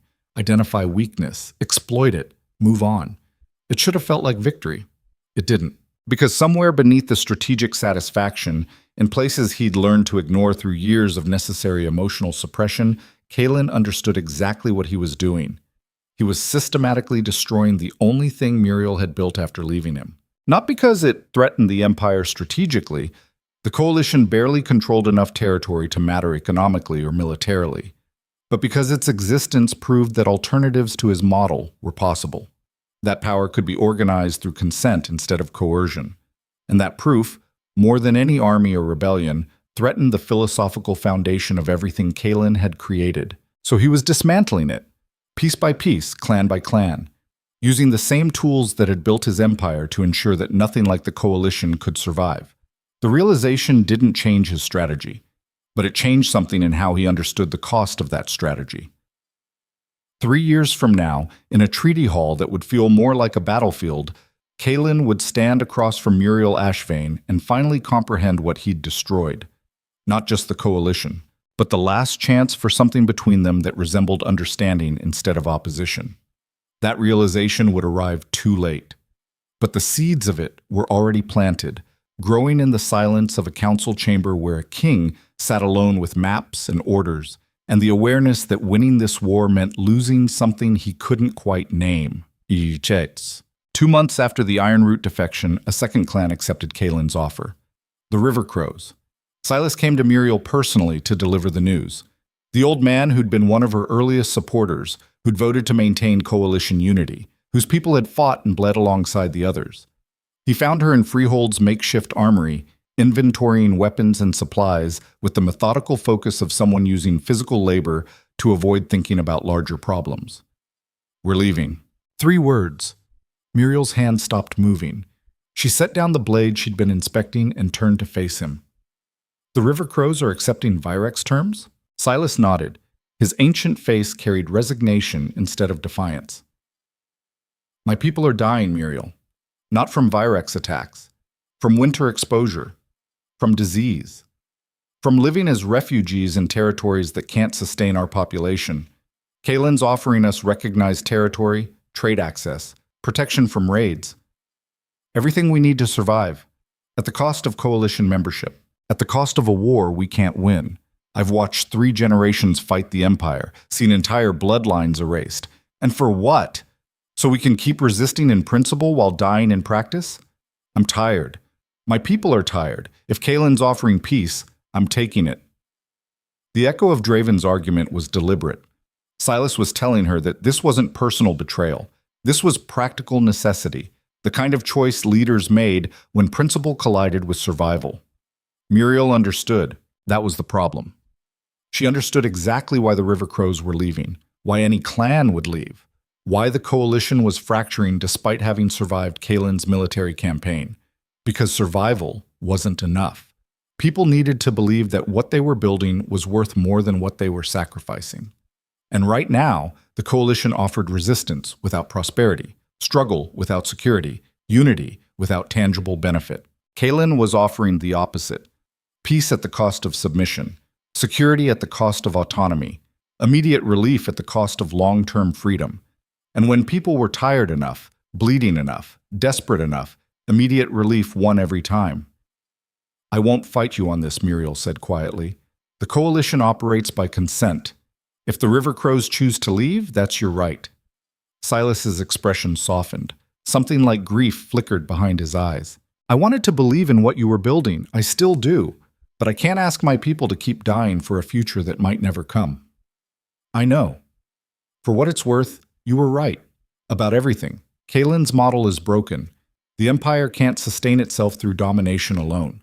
But being right doesn't keep people alive through winter. Being right doesn't feed children or heal the wounded or rebuild what's been burned. Muriel met his eyes, saw in them the accumulated weight of a lifetime spent fighting unwinnable wars. What will you do after you leave? Survive. Rebuild. Try to give my people a few years of peace before whatever comes next. And when Kalen comes for you again, when he decides autonomous territories are still too independent and moves to absorb you completely, then we'll resist again. Or we won't. But at least we'll have had those years of peace.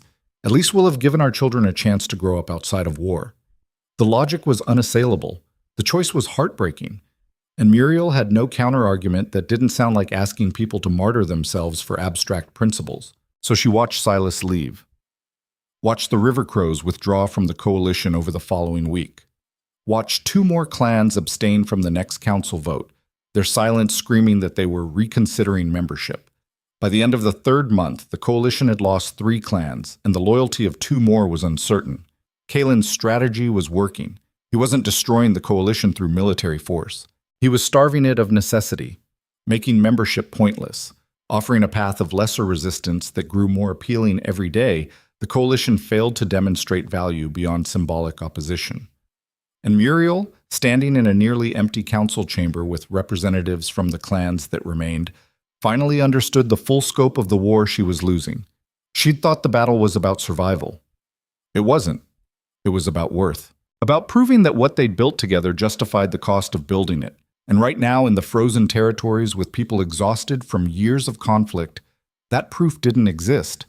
The coalition had survived Kalen's military response, but it was dying from his political one. And unless Muriel found a way to demonstrate value that transcended simple resistance, found a way to make coalition membership worth more than Virex's peace, the project would collapse without Kalen having to destroy it. He'd just have to wait for it to destroy itself. The realization sat like poison in her chest, because it meant the next phase of this war required something she'd been avoiding, not just building an alternative to empire, but building something so compelling, so valuable, so undeniably better than what Kalen offered that people would choose it even when peace was available. And Muriel didn't know if that was possible. Didn't know if anything could compete with the basic human desire for rest after years of struggle. But she understood, standing in that council chamber with the coalition fracturing around her, that she had to try.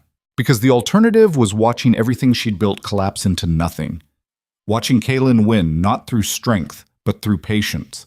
Watching every person who'd trusted her vision return to empire control because she couldn't deliver on the promise that alternatives were possible. That understanding forced a choice. Continue as they were and watch the coalition die slowly.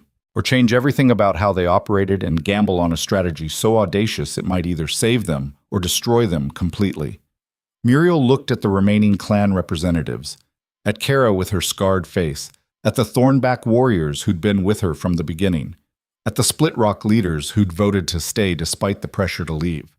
These were the people who still believed, still trusted, still hoped that what they were building mattered. She owed them more than slow collapse.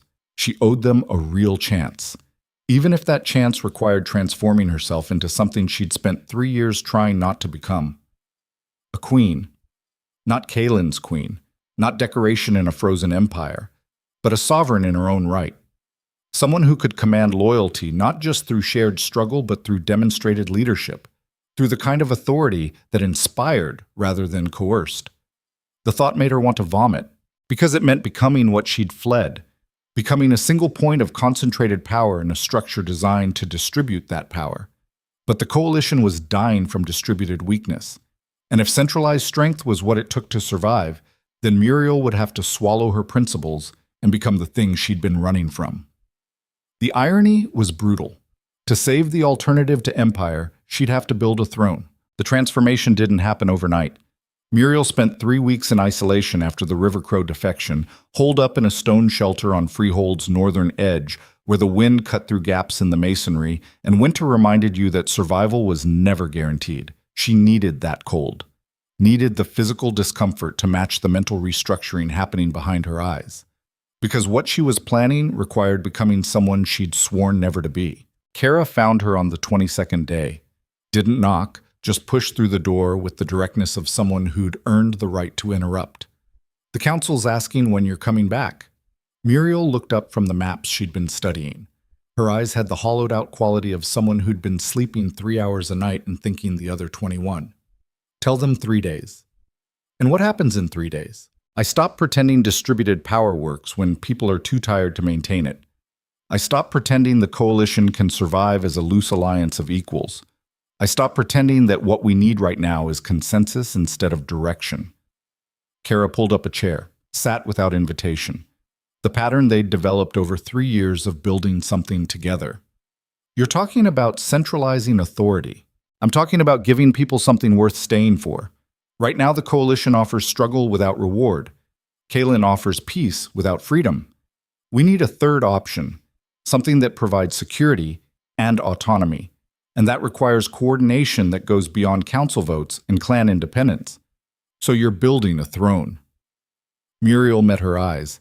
The honesty between them had always been brutal, and this moment was no exception. I'm building whatever structure keeps people alive and free. If that looks like a throne, fine. But it won't be Kaylin's throne. It won't be built on domination. It'll be built on results. And you think people will accept you as queen after 3 years of arguing against concentrated power? I think people will accept whatever keeps their children fed and their homes unburned. The philosophy matters less than the outcome. And right now, the outcome of distributed leadership is clans defecting because we can't provide basic security. Kara studied her with the intensity of someone reading a battlefield, searching for the trap, the weakness, the place this strategy would collapse. What's the plan? Muriel spread the maps across the rough table. They showed coalition territory in detail now. Not charcoal sketches, but proper cartography built from 3 years of surveying and documenting every settlement, resource, and strategic position. We stop reacting to Kaylin's moves and start forcing him to react to ours. We establish formal borders, not contested territories, but claimed land with defended perimeters. We create a real government structure, not a council that debates every decision, but an executive authority that can respond to threats immediately. And we build an economy that makes coalition membership valuable beyond just resistance. The Split Rock representative is going to hate this. Half the council will see it as betrayal of founding principles. Then they can vote me out. But they won't. Because they're as tired as everyone else of watching the coalition bleed support while we argue about consensus and autonomy. People don't want philosophy right now. They want results. And if this backfires, if you centralize power and become exactly what we were fighting against, then you kill me and start over. But we're dying anyway. At least this way we die trying something different. The bluntness of it left no room for misunderstanding. Muriel wasn't proposing gradual reform. She was proposing revolutionary restructuring, the kind that either saved the coalition or destroyed it completely. Kara stood, walked to the doorway, stood silhouetted against winter light that made her scarred profile look carved from stone. When you present this to the council, I'm voting for it. But Muriel, if you do this, if you take that kind of authority, you can't ever give it back. Power like that doesn't dilute, it concentrates. And concentrated power changes people. I've seen it happen to better leaders than either of us. I know. That's what scares me. You know, and you're doing it anyway, because the alternative is watching everything we built collapse into nothing. And I'd rather become what I hate than let that happen. Kara left without response. The silence she left behind felt like judgment. 3 days later, Muriel walked into the council chamber with a proposal that would either save the coalition or trigger its final disintegration. The council session lasted 14 hours. Representatives from the 5 remaining clans sat around the circular table that had symbolized equality and distributed authority for 3 years. That symbolism was about to die. Muriel stood at the table's center and laid out her plan with the clinical precision of someone who'd thought through every objection and prepared counterarguments that allowed no room for debate. The coalition's current structure is killing us. We've lost 3 clans to VRX offers because we can't provide security or prosperity that competes with what Kaylin's promising. That's not a failure of individual commitment. It's a failure of organizational design. We built this coalition to resist empire through distributed resistance. That worked when our goal was survival. It fails when our goal is prosperity. The Split Rock representative, Vera, interrupted immediately. Her voice carried the edge of someone who saw betrayal coming and wanted it stopped before arrival. We built the coalition to be different from empire. What you're proposing sounds exactly like what Kalen does. Centralized control, executive authority, top-down decision-making. Muriel didn't flinch. The difference is consent. Kalen's authority flows from force. Mine would flow from council approval. You give me executive power to coordinate defense, economic development, and external relations. But that power can be revoked by majority vote at any time. It's centralized for efficiency, but accountable for legitimacy. And when you decide accountability is inconvenient, when you start making decisions the council disagrees with, but you override us anyway, then you vote me out and install someone else. The structure survives leadership changes. That's the whole point. The argument continued for hours. Objections about precedent, about the danger of concentrated power, about betraying the coalition's founding principles. Muriel met each one with relentless logic and the kind of exhausted pragmatism that came from watching principles collide with reality. It was Kara who finally cut through the debate with the question everyone was avoiding. If we approve this, if we centralize authority under your leadership, what happens to the clan autonomy we've been protecting? Muriel's response had been prepared for weeks, rehearsed until it carried the weight of inevitability. Clans maintain autonomy in local governance, how you organize your settlements, distribute resources, resolve internal disputes that stays with you. But external defense, trade agreements, and relations with the Virex Empire go through centralized coordination. We become a federation, independent parts functioning as a unified whole. And if Kalen attacks, then I have authority to mobilize coalition forces without waiting for council consensus. We respond immediately instead of debating while settlements burn. The council fell into uneasy silence, the kind that preceded decisions that couldn't be unmade. When the vote finally came, near midnight after 14 hours of argument, it wasn't unanimous, but it carried. 6 clans in favor, 2 against, 1 abstention. Muriel Ashvane became the coalition's first sovereign executive. Not queen, that title carried too much imperial baggage, but chancellor, a position of concentrated authority balanced by council oversight and term limits built into the structure. She should have felt relief, should have felt the satisfaction of a necessary reform achieved despite opposition. Instead, she felt the weight of what she'd just accepted, the burden of concentrated power, and the awareness that Kara was right. This kind of authority didn't dilute, it grew. And she'd just volunteered to become the thing she'd spent 3 years running from. The council adjourned. Representatives scattered back to their territories with news that would either stabilize the coalition or trigger the final defections. Muriel stood alone in the chamber and wondered if she'd just saved something worth preserving or transformed it into a different kind of empire. News of Muriel's elevation reached Kalen within days. He read the intelligence report with the focused attention of someone analyzing an opponent's strategy. The coalition hadn't collapsed under political pressure. It had adapted, centralized, become something that looked uncomfortably like a rival state instead of a fragmented resistance. General Thrace stood across the desk, waiting for response. "This changes the strategic situation," she said carefully. "A unified coalition under single leadership is more dangerous than scattered clans. They can coordinate defense, respond to threats faster, present a coherent alternative to imperial authority." Kalen set down the report. His expression gave nothing away, but something in his eyes had shifted. It also makes them more vulnerable. Distributed resistance is hard to eliminate because there's no center to destroy. But centralized authority creates a focal point. Remove Muriel and the structure collapses. "You're proposing assassination?" "I'm proposing we consider all options, including direct negotiation." Thrace's surprise was visible. "Your Majesty, we've spent 6 months dismantling the coalition politically. Why negotiate now when they're weaker than ever?" "Because they're not weaker. They're different. And that difference requires a different response." Kalen stood, walked to the window that overlooked his empire, the territories spreading in all directions like a physical manifestation of 3 decades of strategic domination. But something had changed in how he saw that view. The clean lines of imperial control looked less like achievement and more like something else, something he was only beginning to understand. Muriel's not building a rebellion anymore, he said quietly. She's building a nation, and nations don't get eliminated through political maneuvering. They get recognized or they get destroyed. Those are the only options that maintain stability. So you're proposing formal recognition? I'm proposing a treaty.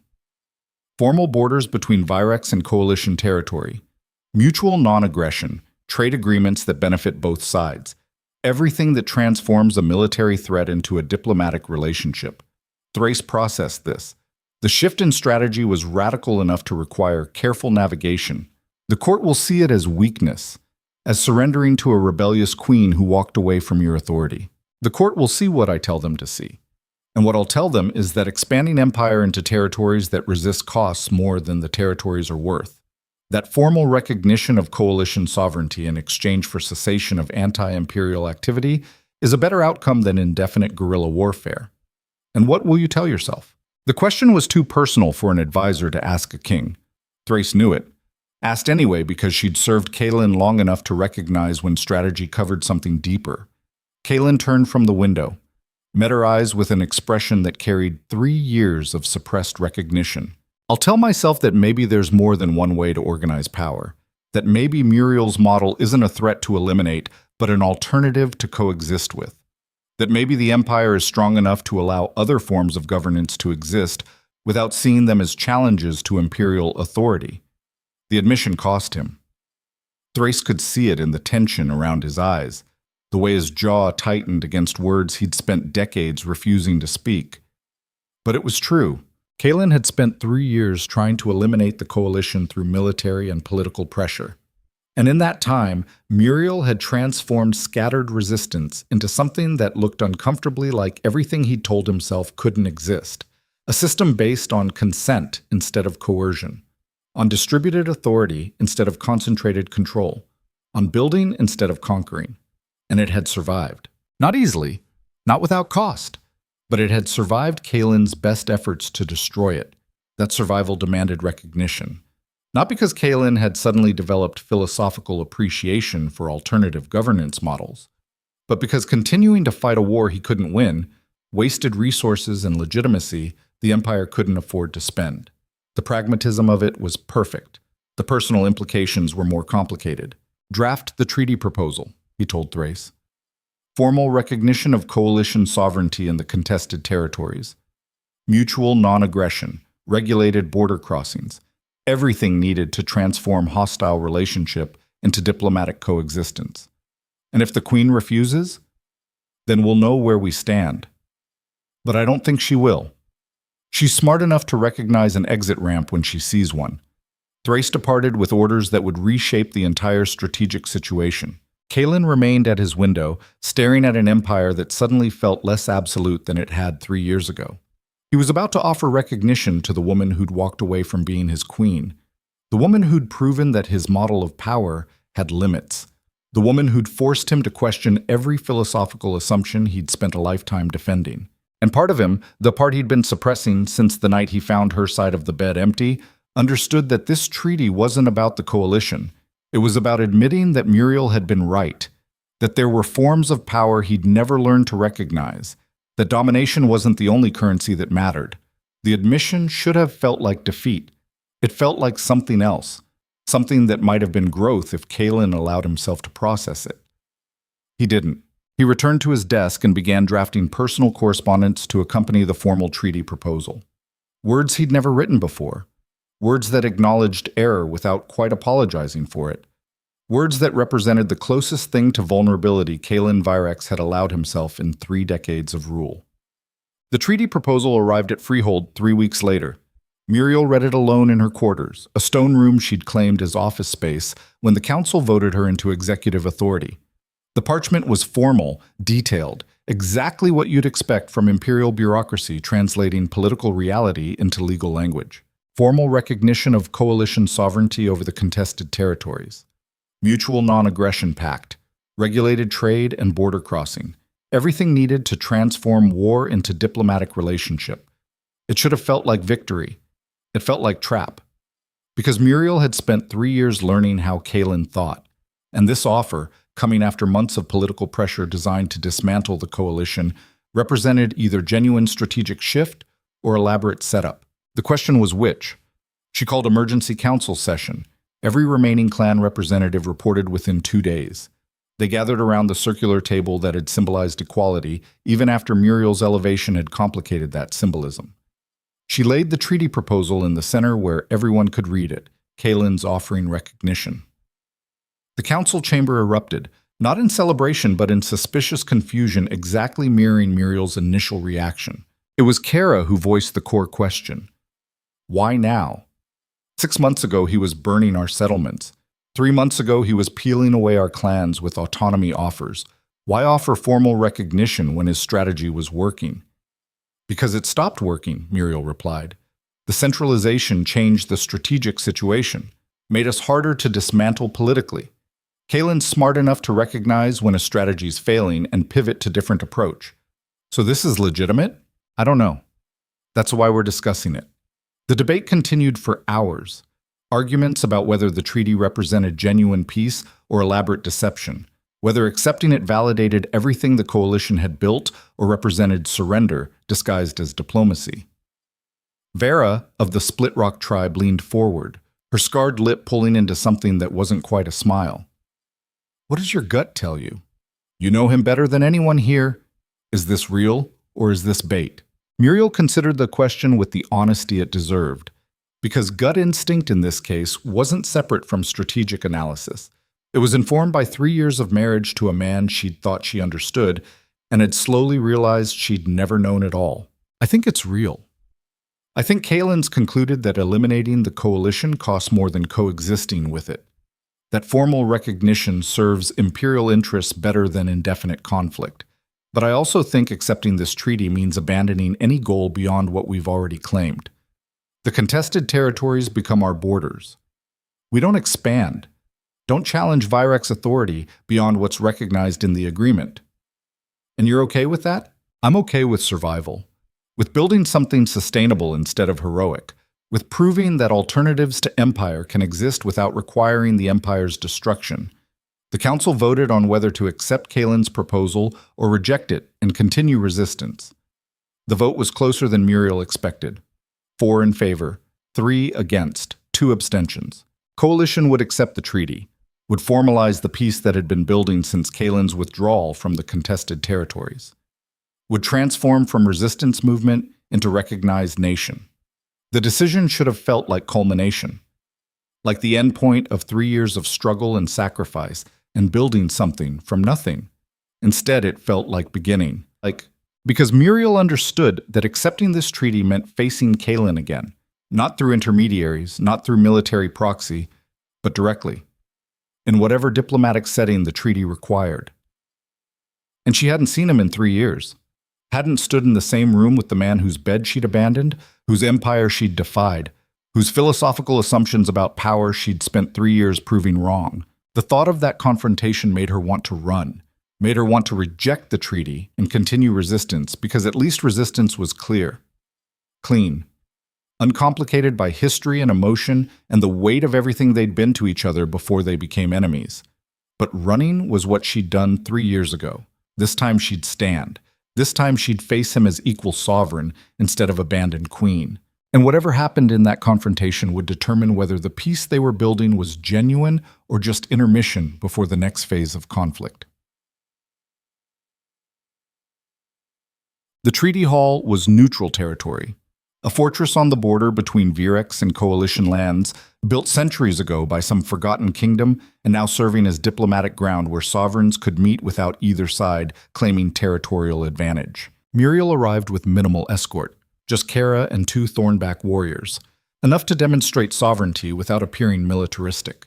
She'd dressed carefully for this encounter, not in the formal gowns she'd worn as Kaelin's queen, but not in the rough traveling clothes of coalition resistance either. Something between. A fitted coat that suggested authority without ostentation. Boots built for function. Hair pulled back in practical braid instead of court styling. She looked like what she'd become. A sovereign who'd earned position through results instead of inheritance. Kaelin was already in the hall when she entered. 3 years since she'd seen him. 3 years of building an alternative to everything he represented. 3 years of wondering if the man she'd married had ever existed, or if she'd always been in love with the fiction. He looked the same. That was the first shock. Same controlled expression, same rigid posture, same eyes that gave nothing away.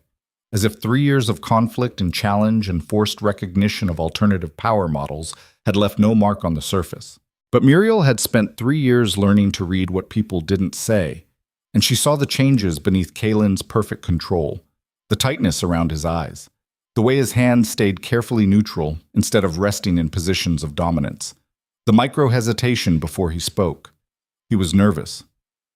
King Kalen Virex, ruler of the most powerful empire in the known world, was nervous about facing the wife who'd walked away. The recognition should have felt like victory.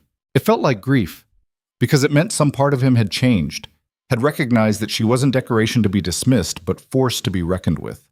And that recognition came 3 years too late to matter for anything except confirming that she'd been right to leave. Chancellor Ashvane. His voice carried the formal distance of diplomacy.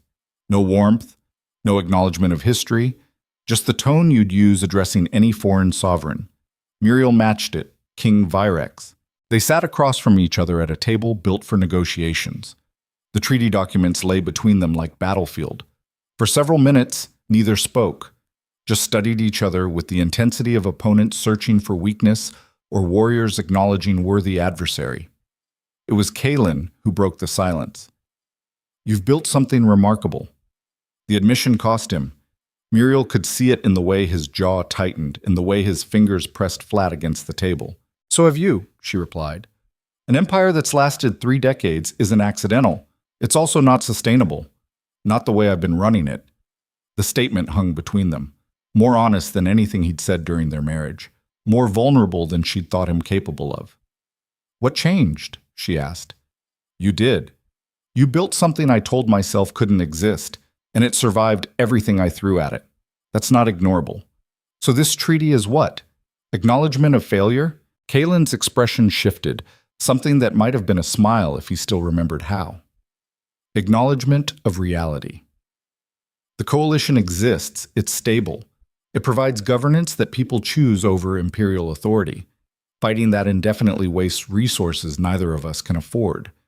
Formal recognition serves both our interests better than continued conflict. And if I refuse, then we go back to war. You resist. I respond. People die, territory burns, and in 5 years we're right back here, having the same conversation except with higher body counts. The bluntness was almost refreshing. No diplomatic obfuscation, no pretense that this was anything except pragmatic calculation.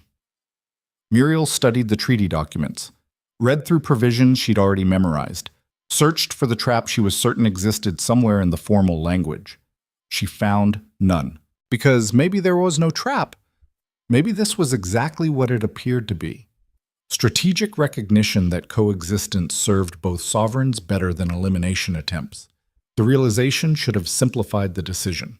It complicated everything.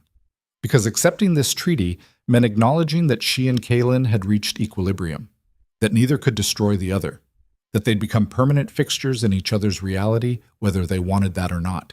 "I need guarantees," she said, "not just treaty language, real protections. Coalition citizens can cross into Virex territory without harassment. Trade flows both directions without imperial tariffs designed to strangle our economy. And if you violate any provision, the coalition has right to immediate defensive action without it being treated as treaty violation." Kalen made notes, agreed to modifications, proposed counter provisions about coalition obligations. They negotiated for 6 hours.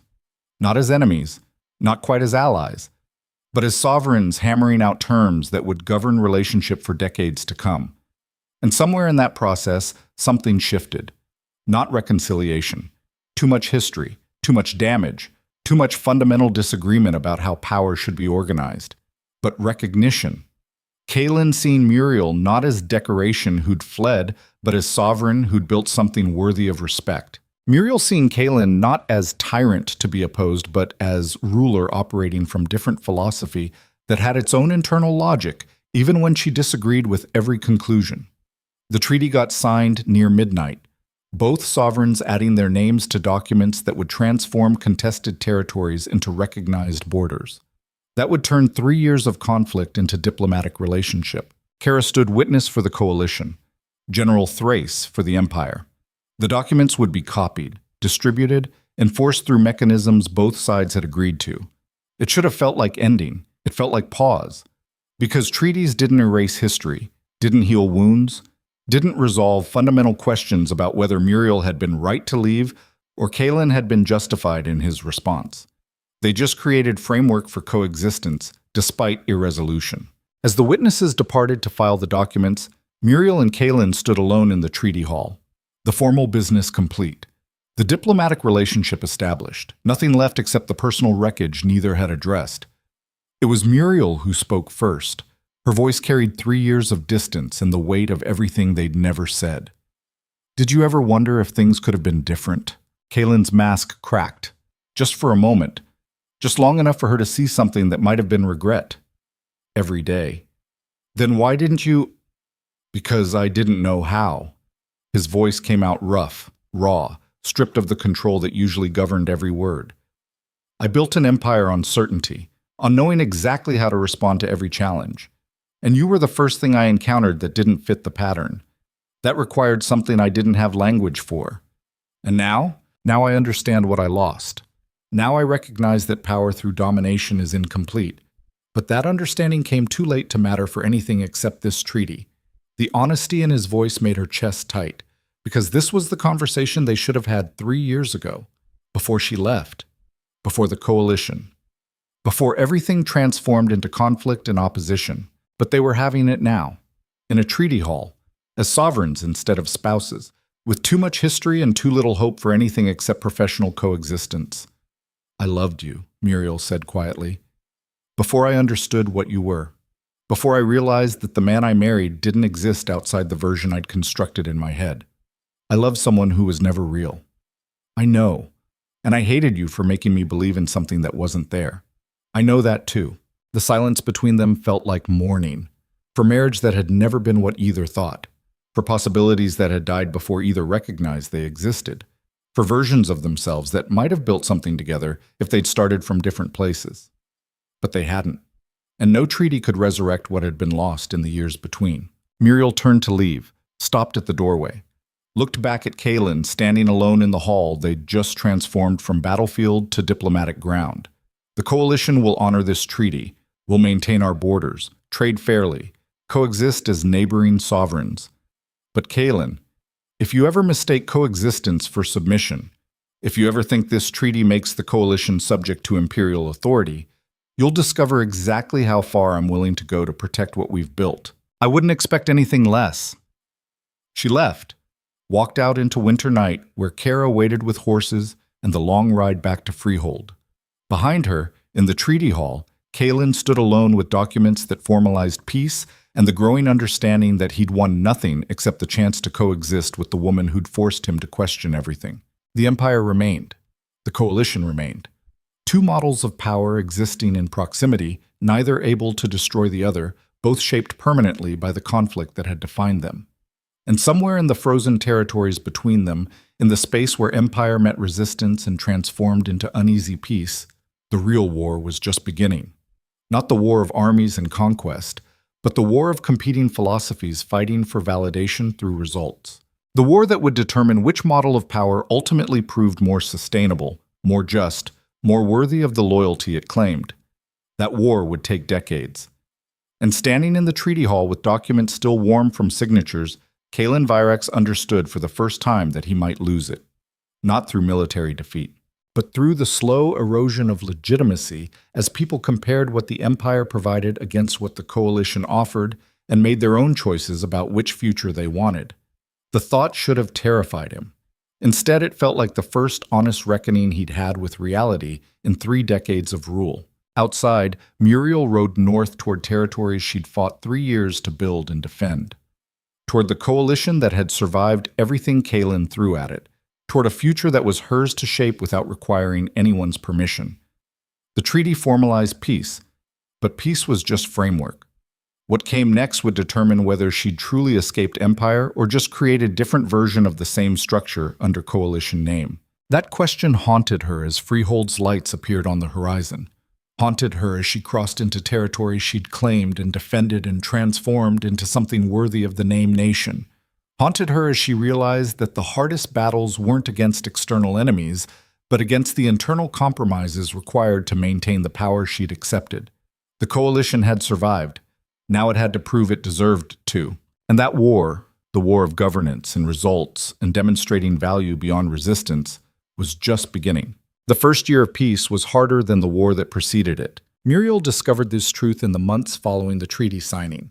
Discovered it in council meetings where clan representatives argued about resource distribution with the same intensity they'd once reserved for military strategy.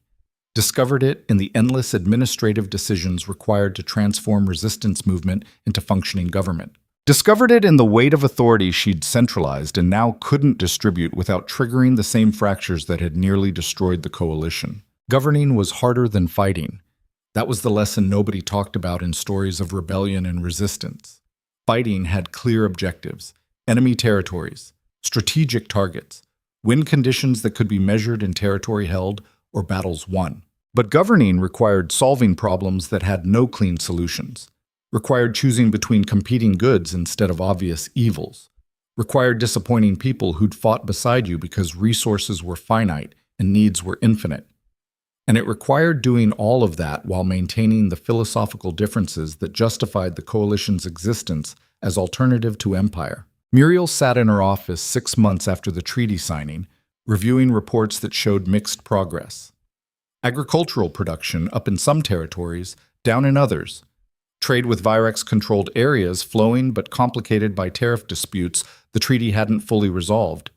3 minor border incidents that could have escalated but hadn't because both sides were committed to maintaining peace. It looked like success from certain angles, like vindication of everything she'd argued about consent-based governance and distributed authority.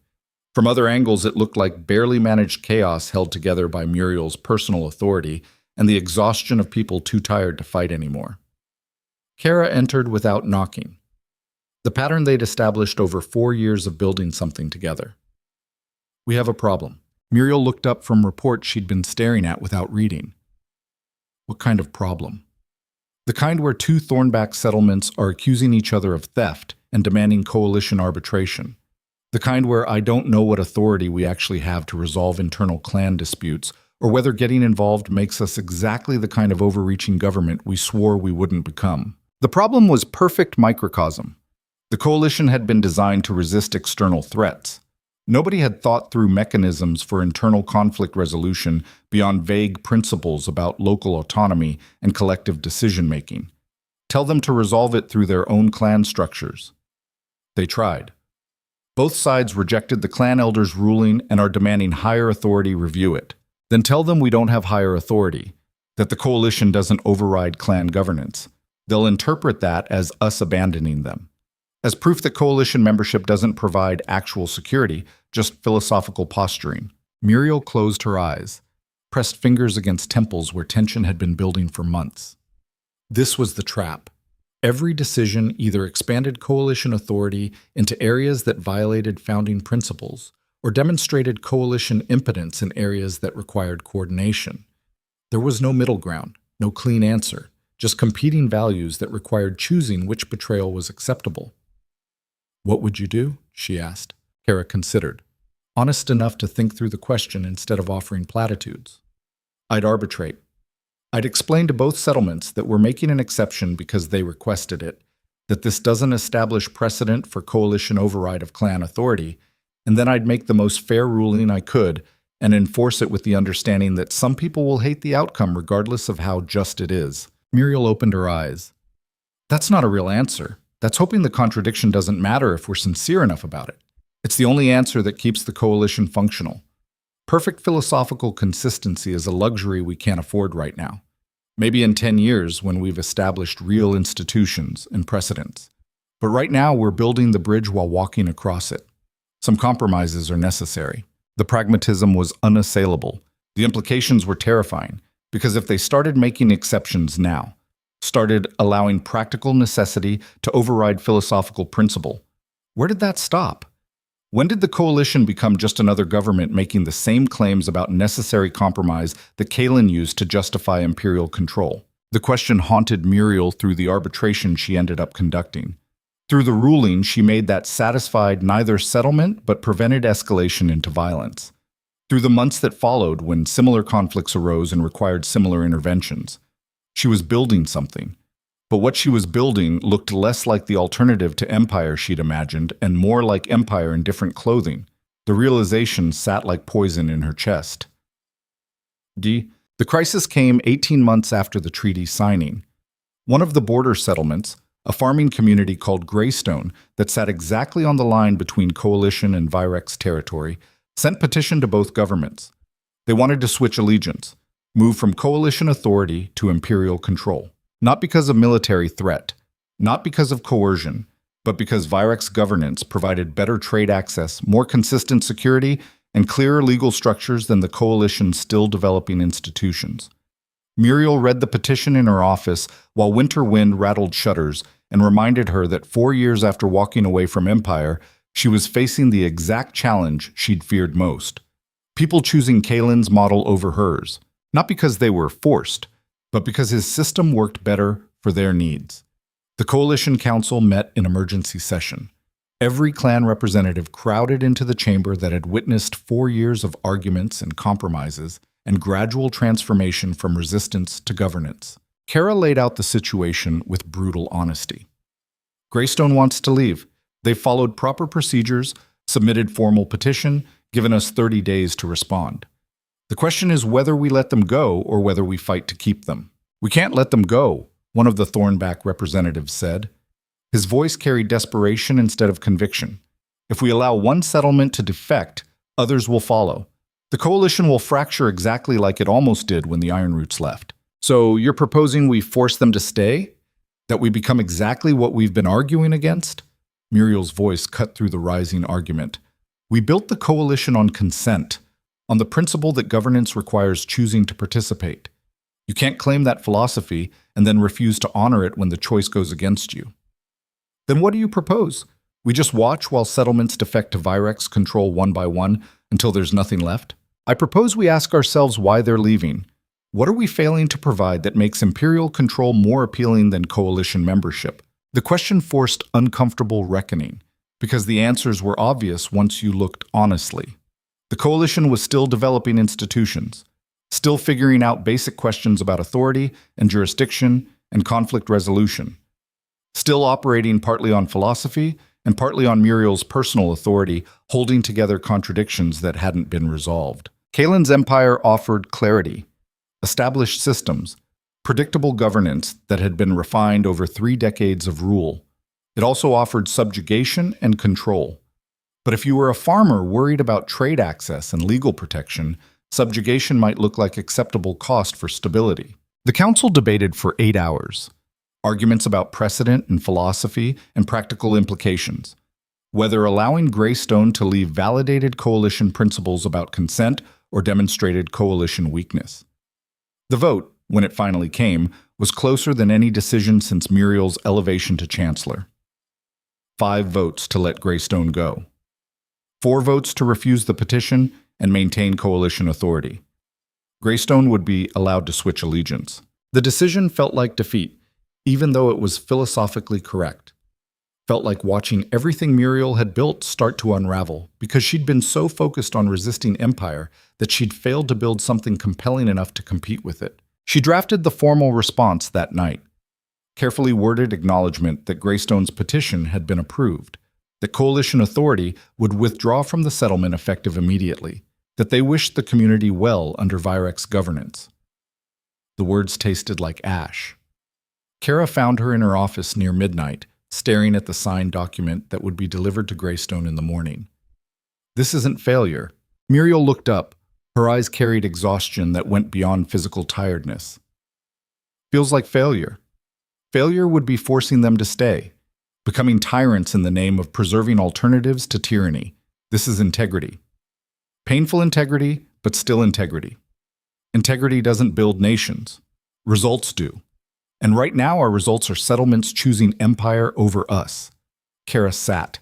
The silence between them felt like shared grief. You know what the difference is between you and Kalen? Kara said finally. I'm about to lose everything I built and he isn't? You're willing to lose. You're willing to let settlements make choices that hurt the coalition because you believe consent matters more than control. Kalen would never allow that. He'd find a way to justify keeping them, probably call it protective custody or strategic necessity, anything except admitting that his subjects have the right to leave. So I'm principled and he's effective. Great comfort when the coalition collapses. The coalition isn't collapsing. One settlement is leaving. That's not collapse. That's democracy functioning exactly how it's supposed to, messy and painful, and full of choices that feel wrong even when they're right. Muriel wanted to believe that, wanted to accept that losing Greystone was proof of philosophical consistency instead of governing failure. But she'd spent 4 years building something, and watching any piece of it choose to leave felt like watching her marriage end, like standing in that frozen bedroom at Virex Hold and realizing that what she'd thought was solid had been illusion all along.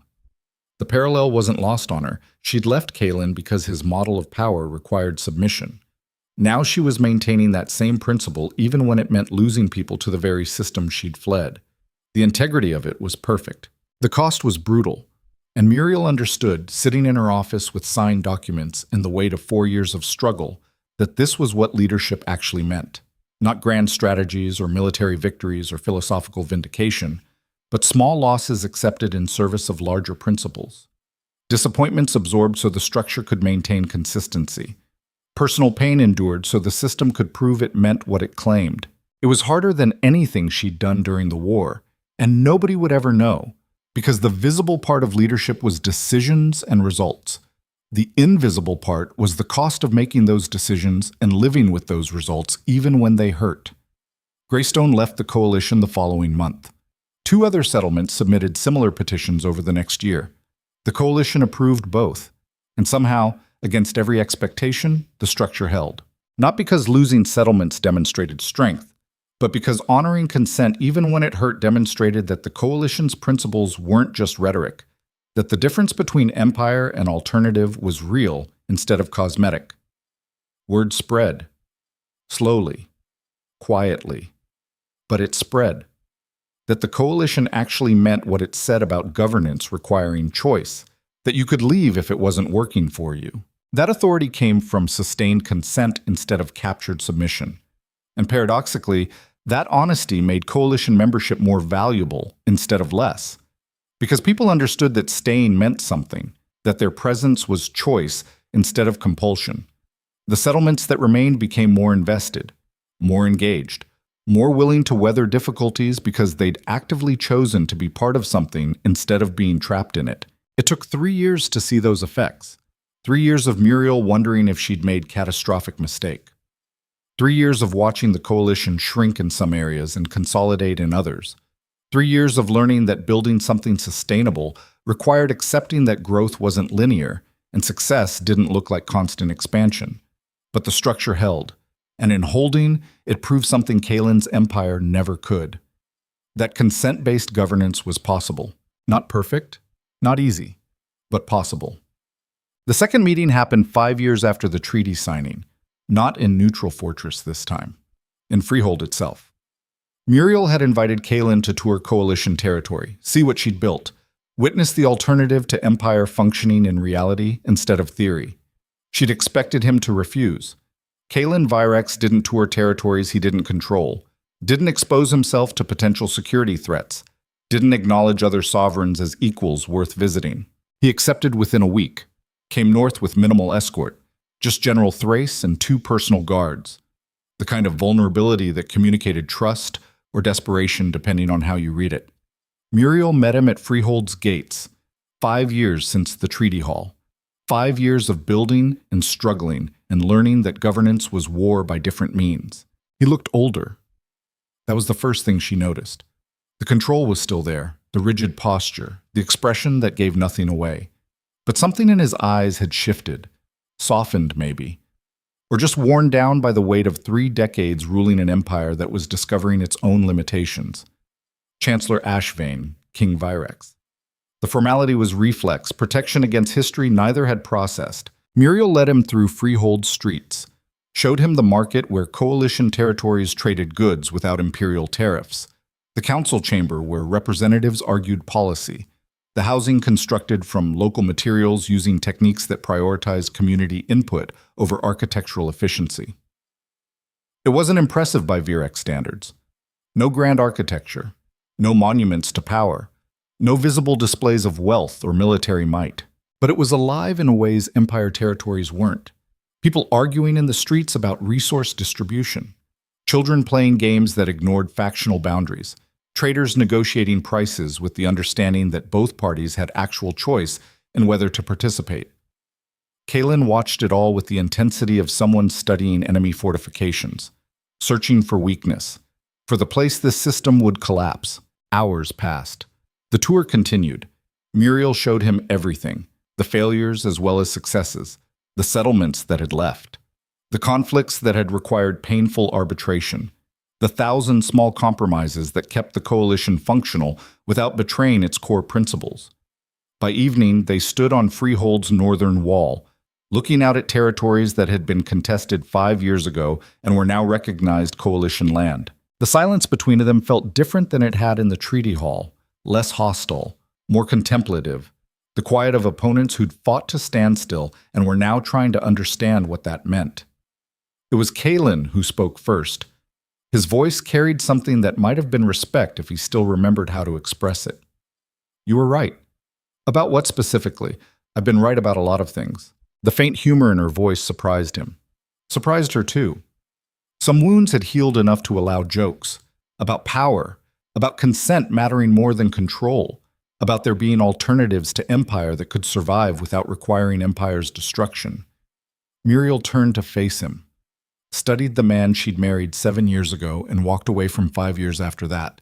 Searched for the tyrant she'd been fighting and found something more complicated. What changed? She asked. 5 years ago, you were trying to dismantle the coalition. Now you're touring it and admitting I was right. I watched what happened with Greystone and the other settlements that left. I expected the coalition to collapse or for you to prevent them leaving through force.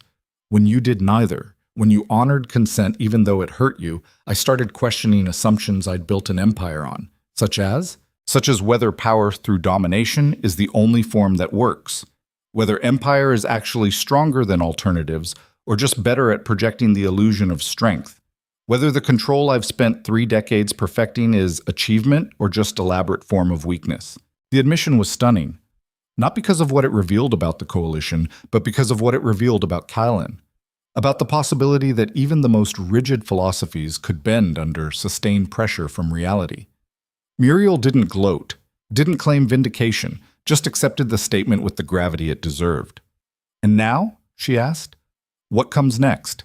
Now I try to reform an empire that was built on principles I'm starting to recognize as flawed.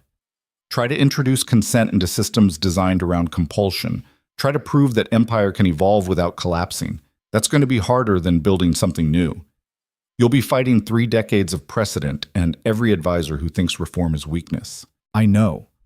But the alternative is watching the empire slowly lose legitimacy as people compare what we provide against what you've built and make their own choices about which system deserves their loyalty. Is that what this visit is really about? Intelligence gathering? Figuring out how to compete with the coalition more effectively? Kalen turned to face her fully, met her eyes with an honesty that felt almost painful in its directness. It's about understanding what I lost, not just when you left, but in the years before that, when I was so focused on control that I couldn't see the woman right beside me, trying to show me there were other ways to be strong. The words landed like blades between ribs, because they carried the weight of recognition that came too late to change anything except understanding. I can't go back, Muriel said quietly. Can't return to being queen of an empire I don't believe in. Can't pretend the last 5 years didn't happen or that what I've built here doesn't matter more than any role I'd have in Virex Hold. I'm not asking you to. I'm just acknowledging that I failed to see you when it mattered. And that failure cost me more than territory or strategic position. It cost me the only person who ever saw past the crown and tried to reach whatever was underneath. What is underneath? Kalen looked out at coalition territory spreading in the distance, at the alternative to everything he'd built, at the living proof that his model wasn't inevitable. I don't know. I've worn the mask so long I can't tell where it ends and I begin. But I'm starting to think that's the problem, that maybe real strength isn't refusing to show weakness. It's admitting you don't have all the answers and building systems that can function without requiring perfection from whoever leads them. Muriel studied him, searched for manipulation or strategy or anything except genuine introspection, found none. Kalen Virex was actually questioning himself, actually allowing reality to challenge assumptions he'd spent 3 decades defending. The transformation wasn't complete, might never be complete, but it was real. And that reality changed something fundamental about how Muriel understood their history, because it meant the years of conflict hadn't been wasted, hadn't been futile opposition between incompatible philosophies. They'd been pressure, the kind that forced growth or fractured completely. And somehow, against every expectation, both of them had grown. Kalen by learning that alternatives to domination could survive. Muriel by learning that building those alternatives required compromises that looked uncomfortably like the control she'd fled. Neither had achieved pure philosophical victory. Neither had proven their model superior in absolute terms. But both had survived. Both had evolved. Both had built something that worked for the people it served, even if it fell short of theoretical ideals. That wasn't the ending either had expected. Wasn't vindication or victory or any of the clean resolutions that made stories satisfying, but it was real. And reality, Muriel had learned, was always messier than narrative. "You should visit more often," she said finally. "The Coalition has things to learn from how the Empire handles certain administrative challenges. And I suspect the Empire could benefit from seeing how consent-based governance actually functions. You're proposing cooperation between systems built on opposing philosophies. I'm proposing that maybe the opposition isn't as absolute as we thought, that maybe there's space for different models to coexist and even learn from each other instead of requiring one to eliminate the other." Kalen considered this. The diplomatic implications, the philosophical complexity, the possibility that 5 years of conflict had created foundation for something neither had planned. "I'd like that," he said. 3 words. Simple. Honest. Carrying the weight of transformation neither had thought possible. The sun set over Freehold, over territories that had been battlefield and were now diplomatic ground, over 5 years of struggle that had transformed enemies into something more complicated than allies, but less destructive than pure opposition. Muriel and Kalen stood on that wall as darkness fell and understood that they'd reached resolution. Not the kind that erased history or healed all wounds, but the kind that acknowledged damage while choosing forward over recrimination. They'd both lost too much to pretend the years could be reclaimed, but they'd both built enough to prove the losses hadn't been meaningless. And that meaning, hard-won through conflict and compromise, and the slow erosion of certainties neither had questioned before, was something worth preserving. Okay. 10 years after Muriel walked away from Virex Hold, the Coalition celebrated its first decade anniversary. Representatives from every member territory gathered in Freehold for ceremonies that honored the people who'd built something from nothing, who'd transformed resistance into governance, who'd proven that alternatives to empire weren't just possible but sustainable. Muriel stood before the assembly and felt the weight of 10 years settling into her bones. She was 38 now, no longer the young queen who'd fled a frozen marriage, no longer the desperate revolutionary who'd built unity from fractured clans. She'd become something else. A sovereign who'd learned that leadership meant accepting complexity, that governing required 1,000 small betrayals of principle in service of practical function, that building something worthy of preservation meant making compromises that would haunt you even when they were correct. The Coalition had grown, not constantly, not smoothly, but it had grown. 23 territories now, almost 50,000 people living under governance they'd chosen instead of endured. It wasn't perfect, wasn't utopia, wasn't even always preferable to Virex administration depending on what you valued and what you needed. But it existed. That was the victory that mattered. That alternatives to empire had survived long enough to prove viability. That consent-based governance wasn't fantasy, but achievable reality if you were willing to accept its limitations alongside its benefits. Kara stood beside Muriel on the platform, scarred face showing every year of struggle. She'd become Coalition's military coordinator, the position she'd earned through a decade of building defense systems that protected without conquering. "Worth it?" she asked quietly. Muriel considered. honest answer required acknowledging costs alongside achievements. The settlements that had left, the compromises that had stung, the centralizations that contradicted founding principles. The night she'd wondered if she was building alternative to empire or just creating empire in different clothing. Ask me in another 10 years. Kara smiled.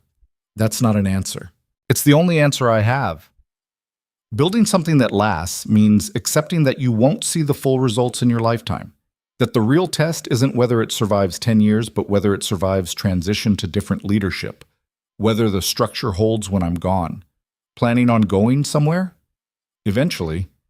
Nobody leads forever, not without becoming exactly what we were fighting against. The ceremony continued. Speeches from clan representatives, recognition of people who died building something larger than themselves, music and food and celebration of survival that had required more than anyone expected. And standing at the edge of the crowd, deliberately unobtrusive but undeniably present, Kalen Virex watched the coalition celebrate its anniversary. He'd come north every year since that first tour, spent time observing coalition governance, sent advisors to learn administrative techniques, began implementing reforms in Virex territory that introduced consent mechanisms into systems built on compulsion. The changes were slow, incremental, fought at every step by advisors who saw reform as weakness. But they were real, and in being real, they transformed the relationship between empire and coalition from opposition to something unprecedented, not alliance. The philosophical differences remained too deep, but coexistence that included mutual learning instead of just mutual tolerance. Muriel found Kalen after the ceremony ended. After the crowd dispersed and left just the two of them standing in Freehold's central square, where 10 years ago there'd been nothing but frozen ground and desperate hope. You came. Wouldn't miss it. 10 years of the coalition surviving is achievement worth recognizing. How's the empire? Changing. Slowly. With tremendous resistance. But changing. Good. They stood in comfortable silence, the kind that had taken 10 years to achieve, 10 years of slowly transforming from enemies to something else. Not friends. Too much history. But sovereigns who'd learned to respect what each had built even while disagreeing about how power should be organized. I've been thinking about what you said, Kalen continued, about needing to see whether the coalition survives leadership transition. And? The same applies to empire. I've been ruling for 40 years. At some point, I need to establish succession that doesn't require another king exactly like me. That allows the reforms to continue under different leadership. You're thinking about stepping down? Eventually. Not immediately. But I've started training advisors who understand that empire can evolve, who see governance as service instead of domination, who might be able to lead when I can't anymore. The admission carried vulnerability Muriel had never expected from Kalen Virex. The acknowledgement that even emperors aged, even absolute control eventually required letting go. When that happens, when you step down, what will you do? Kalen looked at her. Something in his expression shifted, the mask cracking just enough to show what remained underneath after 40 years of rule. I was hoping I could visit the coalition, spend time learning how consent-based governance actually functions from the inside. Maybe advise if you'll have me. Definitely stop trying to control everything and everyone around me. The request was so unexpected it took Muriel several seconds to process. Kalen Virex asking to join the coalition, not as infiltrator or conqueror, but as student and advisor. The irony was perfect. I'd like that, she said. The coalition can always use people who've learned hard lessons about power and are willing to share them, even if those lessons come from someone who built an empire on principles we oppose, especially then. The best teachers are the ones who've made the mistakes we're trying to avoid. They stood together in the square where 10 years ago Muriel had begun building alternative to empire, where she'd centralized authority to save distributed resistance, where she'd made 1,000 compromises that had transformed revolutionary into sovereign. The journey had been harder than any story prepared you for, had required accepting that victory looked like survival instead of triumph, that building something worthy of preservation meant accepting its imperfections alongside its achievements.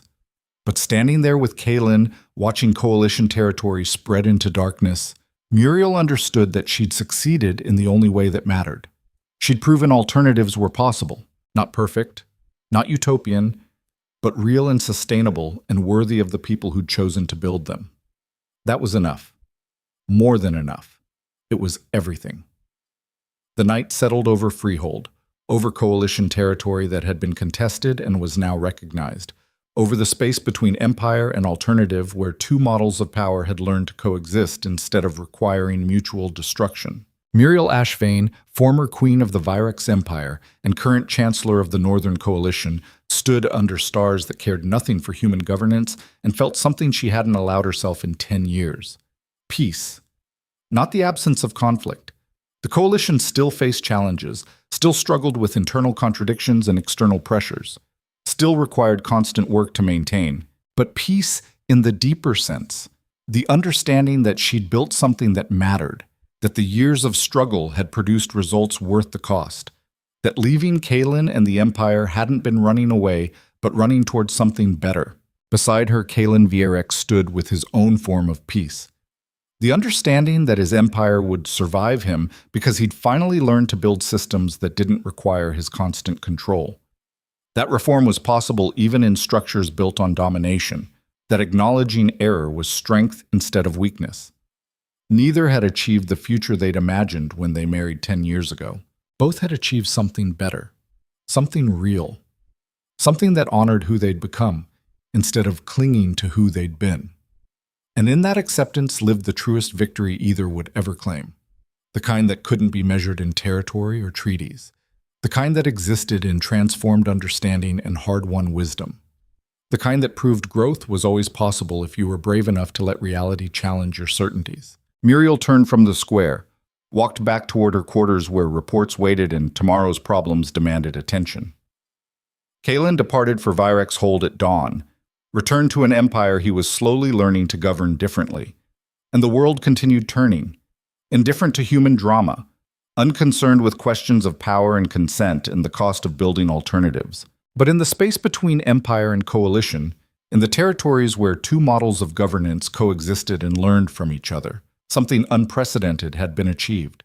Proof that transformation was possible, that even the most rigid systems could evolve, that power could be organized through consent instead of coercion, that alternatives to domination weren't just theoretical possibilities, but living realities, and that sometimes the greatest victories were the ones nobody noticed because they looked like survival instead of triumph. Muriel Ashvane understood that truth bone deep, had paid for it in compromises and losses and sleepless nights wondering if she was building something worthy of the price. But standing in Freehold after 10 years of struggle, watching the coalition celebrate its persistence, she knew the answer. It was worth it. Every compromise, every loss, every night of doubt. Worth it because they'd proven something that mattered. That change was possible if you were willing to endure the cost of creating it. And that endurance, more than any philosophy or strategy or military victory, was the truest measure of strength anyone could claim. The coalition would continue, would face new challenges, would evolve or collapse depending on choices future generations made. But it had survived its first decade, had proven its viability, had established foundation for something that might last beyond its founders. And that foundation built on consent and compromise and the hard work of transforming resistance into governance was legacy worth leaving. Muriel slept that night without dreams, woke the next morning to reports and problems and the endless work of governing. But she woke knowing she'd built something that mattered. And for a woman who'd walked away from empire with nothing but a horse and determination to prove alternatives existed, that knowledge was victory enough to carry forward into whatever came next. The story could have ended differently, with triumph or tragedy, with clear resolution or dramatic confrontation. But it ended here instead, in the quiet space after conflict, in the daily work of maintaining what had been built, in the understanding that real victories were measured in sustained survival instead of spectacular moments. And that ending, unglamorous but true, was the most honest conclusion anyone could claim. Because life didn't offer neat resolutions, didn't provide philosophical vindication or emotional closure. It offered only the next day and the next decision and the next compromise between principle and practice. Muriel had learned to live in that space, had learned that strength meant accepting complexity instead of demanding certainty, had learned that building something worthy of preservation required letting go of perfection and embracing good enough. And in that learning lived wisdom that no amount of dominion could teach, the kind that came only from choosing the harder path and walking it until you understood why it mattered. 10 years after Queen Muriel Ashvane disappeared from Virex Hold, Chancellor Muriel Ashvane woke to govern a coalition she'd built from nothing. It wasn't the future she'd imagined, it was better, because it was real. And reality, with all its imperfections and compromises and hard-won achievements, was always more valuable than any fantasy of what might have been. That truth sustained her through the years that followed, through challenges and changes and the slow transformation from builder to maintainer to eventually someone who could step aside and let others lead. But standing in Freehold after 10 years of proving alternatives existed, Muriel understood that she'd accomplished what she'd set out to do. She'd built something that mattered, something that would outlast her, something worthy of the cost required to create it. And that accomplishment, quiet and unglamorous and absolutely real, was all the vindication she would ever need.